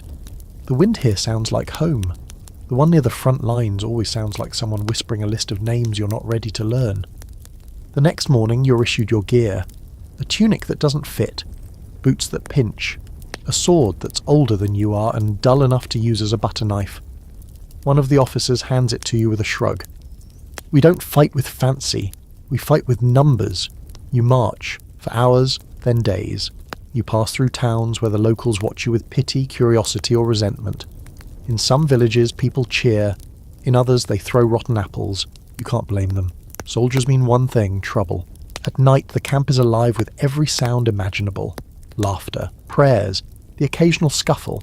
You find a spot by a tree and try not to think too hard. There's a boy beside you, no more than 15, who asks if you've ever killed someone. You don't answer. He's nervous. He talks too much. Tells you about his mother, his sisters, A girl back home who smells like lavender and says she'll wait for him. You nod politely. You don't tell him that most of those stories don't end with weddings. Finally you reach the field. Not the battlefield, not yet. But a staging ground. Tents spread out like oddly shaped mushrooms, flags marking divisions, officers barking orders in voices that don't tolerate confusion. You're grouped with 10 others under a man named Hal, who seems half drunk, fully jaded and bizarrely competent. Training begins, if you can call it that. Pointy end goes into the other man, Hal says during your first lesson, waving his sword like a soup ladle. And if you can't remember that, just scream and swing. You spend your days drilling, marching in formation, lifting shields, stabbing straw men who don't scream. Your arms ache, your legs shake. You eat hard bread and stew that tastes like it was boiled in regret. At night, you dream of home, the fire, the fair, the person you kissed. You wake up with a hollow chest and cold feet. There's a scholarly debate over how effective these levied peasant armies actually were. Some say they were cannon fodder, used to swell ranks and slow the enemy. Others argue they were adaptable, resilient, the backbone of England's military for centuries. You're not part of the debate. You're just trying to survive. Then comes the march to the front. It's further than you expected. Through forests that seem to lean in too close, across rivers that chill your bones, past abandoned villages that have gone silent. You hear stories of a coming clash, of thousands of enemy soldiers, of fire raining from the sky. Probably exaggeration. Probably. But when you arrive, it's worse than you imagined. The battlefield is a mess of mud and bones. The air smells of ash and iron. You see carts loaded with limbs, piles of discarded armour, crows circling like they've already made reservations. You're told to wait, hold the line, prepare. No one tells you what day the battle will come, but you can feel it. Like thunder in your spine, you clench your sword, you mutter a prayer you don't believe, you brace yourself for the worst, because you've been conscripted. And in this world, that's just another way of saying, you probably won't survive this. Dawn breaks like a wound across the horizon. Red, raw, and already bleeding light across a field that doesn't want it. You've been awake all night, curled on damp grass, clutching your sword like it's going to whisper the secret to survival if you hold it just right. It doesn't. It just sits there, cold and indifferent, a lump of metal made for hurting strangers. When the call comes, it's not a trumpet or a glorious banner waving in slow motion. It's just a grunt from Hal, your half-drunk, fully competent commander, who kicks you in the ribs and mutters, "Up! Time to earn your ration." You rise, heart thudding like it's trying to escape through your throat. You're not alone. All around you, men stumble to their feet, bleary-eyed and pale. The young boy who talked about lavender-scented love is vomiting into a bush. No one comforts him. There's no time for comfort here, only movement. They hand out rations, stale bread, some salted meat you try not to examine too closely, and a weak beer meant to settle nerves. It doesn't. Your hands shake. You can't tell if it's fear or cold. Probably both. Then comes the lineup. Hal walks the row, checking weapons, adjusting grips, slapping the occasional shoulder. Keep your shield up. Don't run. Don't think. Thinking gets you killed. Someone tries to argue that thinking might prevent death. Hal shuts him up with a stare that could crack stone. You're positioned on the left flank, lucky supposedly, less likely to see the brunt of the assault. But then again, luck in war is like honour in tax collection, mostly theoretical and rarely in your favour. Across the field the enemy forms. You don't recognise their banners, their faces or their voices. They could be French, Scots, rebels, or some faction caught in the tangled chess game of noble disputes. You're not even sure what this war is about. Land, borders, honour, someone's pride. All you know is that you've been handed a sword and told to kill whoever walks toward you. The field is wide, churned with old mud and old blood. You can see bits of armour sticking out of the earth like forgotten roots. This isn't its first battle. It won't be its last. The order to march comes without fanfare. You move forward. Every step is a negotiation with terror. The squelch of mud, the clank of gear, the ragged breath of the man beside you who smells like fear and onions. Your feet feel too heavy, your heart too fast. You try to keep your eyes forward, but they keep darting sideways, looking for escape, looking for anything that feels human. Then it begins. Arrows, not a wave, a rain. You barely hear the order to raise shields before the sky darkens. They come down like angry insects, whistling and thudding into wood, flesh, and soil. One lands near your foot, quivering like it's still deciding who to kill. The boy with the lavender girl takes one in the leg. He screams, tries to crawl. Hal doesn't stop. "Leave him," he barks. "Keep moving." You do, because stopping is worse. Stopping is death. Then the clash. It doesn't feel real at first, just noise and flashes. Then a man is charging at you, bearded, red-eyed, roaring like he wants to be remembered. You raise your shield just in time. The impact nearly knocks you down. You swing wildly. Your blade connects. You don't know where. He grunts, falls. You don't have time to think about what you've done. Another comes, then another. You block. You swing. You feel something warm splash across your face and hope it isn't yours. The chaos is complete. Screams, steel, mud, blood. Everything blurs. You lose sight of your unit. You see Hal in the distance covered in something red, still shouting, still swinging. Then a horn. You don't know whose it is. Maybe yours, maybe theirs. But suddenly people are pulling back, retreating, some running, others dragging wounded. You follow, barely able to breathe, legs numb, vision narrowing. You stumble over a body, someone you know. You don't stop. You reach the rear, collapse beside a tree. You're alive. Somehow, your hands are trembling, stained. Your mouth tastes like iron and bile. You look around. The field is still full of sound, crying, groaning, distant calls. There are fewer of you than there were this morning. The boy? Gone. Hal? Still standing. Barely. You sit in the dirt, sword across your lap, and feel nothing. Not relief, not pride, just emptiness. A healer makes the rounds. Gritty cloth, bitter herbs, a flask of something that burns all the way down. You take a sip. You want to scream. You don't. Later someone says the battle was a success, that your side held the line, that reinforcements are coming, that the king will be pleased. You want to laugh, or punch someone, because what you saw wasn't success. It was slaughter, held together by a thread of luck and screaming. There's an open debate among scholars about how well peasant levies performed in medieval battles. Some say they were brave, held lines, earned honours. Others claim they were expendable, meat for the grinder, fodder for knights to step over. You no longer care who's right. You're alive. You clean your blade. You stare at your hands. They don't feel like yours anymore. You sleep in shifts that night, curled under a rough blanket, surrounded by strangers who have seen what you've seen. You dream of arrows, mud, and that boy's scream. When morning comes, the sun rises like nothing happened. The officers talk about the next march and you get up, because that's what you do now. You march, you fight, you try not to die. And maybe, if the gods are kind and the arrows miss, you'll make it home. But nothing is promised here, not even tomorrow. You don't come home a hero. There are no fanfares, no garlands hung from rooftops, no pretty faces waiting by the village gate. You arrive covered in dust, wearing boots that belong to a dead man, with half a sword, a stitched-up gash on your shoulder, and the kind of stare that makes even the priest keep his questions to himself. You've survived war, barely, and now you're back, but it feels more like haunting than returning. Everything looks smaller. The fields, the cottages, the people too. Bent a little more, a little thinner, a little quieter than you remember. Or maybe it's you. Maybe you've stretched in strange directions, pulled by pain, shaped by marching, hardened by the memory of the boy with the lavender girl, now a nameless body buried in some foreign mud. Maybe home hasn't changed at all. You're welcomed in that peculiar medieval way, with nods, cautious glances and silence that says, "We're glad you're alive, but we don't know what's left of you."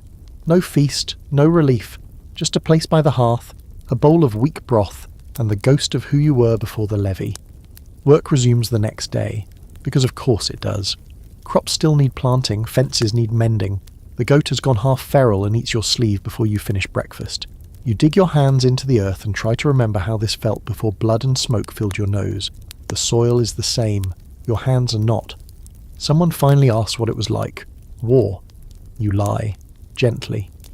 Wet, you say. Loud. Smelled bad.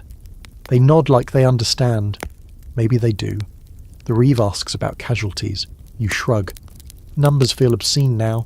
You remember faces, not figures. You tell him the crown says it was a victory. He seems more interested in whether the Lord will increase taxes now that he's lost half his men.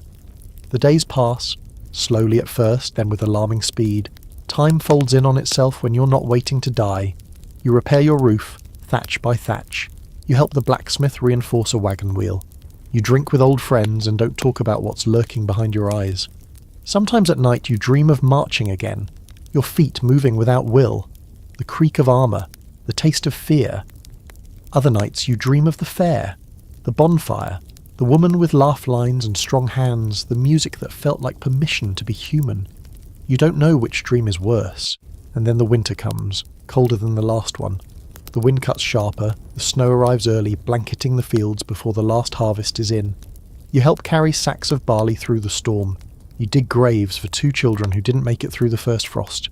You share your food, even though you're not sure how long it will last. This is what survival looks like. Not banners and medals, not glory, just persistence. Getting up every morning, mending things, making do, hoping the next sickness passes you by.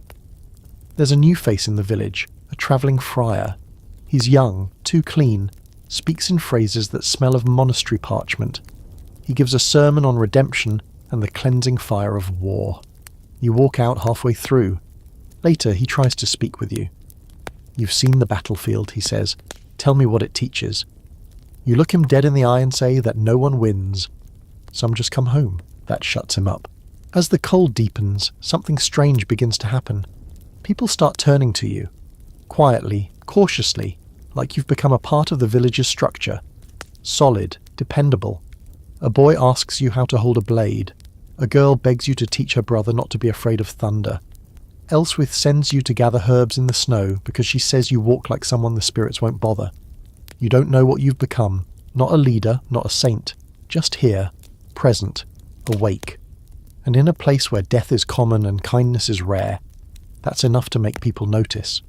There's a debate later in history about whether peasant soldiers who survived were changed fundamentally, or simply forced to pretend nothing happened. You think both are true, you've changed, but you've also learned the art of pretending, that you're whole, that the dreams don't wake you, that your heart doesn't lurch every time someone raises their voice behind you. And yet, there's peace in the routine. You grow to like the smell of the earth again, the rhythm of hoeing and sowing, the sound of chickens arguing in the yard. You catch yourself humming sometimes. You light candles during the solstice, not to ward off evil, but to welcome warmth. It's not joy, but it's something close. One morning, while mending the fence near the woods, you find the old sun-wheel charm tucked under a rock. The same kind Wenna tossed into the fire that solstice long ago. You don't know who placed it there. Maybe her. Maybe someone else who remembered. You hold it in your hands, feel its carved grooves, its symmetry. You take it home, hang it above your door, not because you believe it will save you, but because it reminds you that once, even in the coldest dark, people gathered to welcome the return of light. You're still afraid of war, of illness, of the church, the crown, the creeping decay of age, but you're not paralyzed by it. You've seen the worst, and you're still here. You don't need to be fearless, just functional. And sometimes, on clear nights, you sit outside with a blanket over your knees, sipping weak cider, watching the stars emerge one by one. You don't know their names, but you know they were there during the battle, during the fair, during every terrible, beautiful moment. They've watched it all, so have you. And now, finally, after everything, you rest your head on your folded arms, close your eyes, and sleep. Not with one eye open, but deeply, because this time, you've earned it. So here you are, blanket over your shoulders, fire crackling low, the world outside your cottage slow and quiet. You've survived. Maybe not unscarred, maybe not unchanged, but undeniably still here. And that, in this medieval world, is something close to a miracle. You weren't the strongest, you weren't the wealthiest. You didn't have saints whispering in your ear or gold stitched into your tunic, but you learned. You endured plagues and prayers, famine and festivals, frostbite and heartbreak. You stood in fields knee-deep in mud and grief. You fought wars that weren't yours to begin with. You danced around bonfires when no one was watching. You fell in love, secretly, dangerously, and let it shape your soul in ways you never expected. You faced the system and survived it, not because it made sense, but because you made do. Because you got up every day, shoulder to the wheel, heart in your throat, hands in the soil. You were told you were born to serve. You were reminded constantly that your body was worth less than a horse, your voice less than a priest's whisper. but still, you carried yourself through the muck with a quiet defiance that no one could entirely crush. Maybe you weren't meant to be remembered. Your name won't echo through scrolls or be carved in chapel stone. But here, in this story, you exist. You breathe. You matter. And now, as the candle burns low and the shadows grow long across the wooden beams of your roof, you can finally let it all go. The war, the hunger, the fear, the wondering if you ever truly belonged in this place, or any place. You've done what so few manage to do, not just in your time, but in any time. You survived. And now it's okay to sleep. The village is quiet. The wolves are distant. The stars are rising. And so are you, just a little, in someone's memory.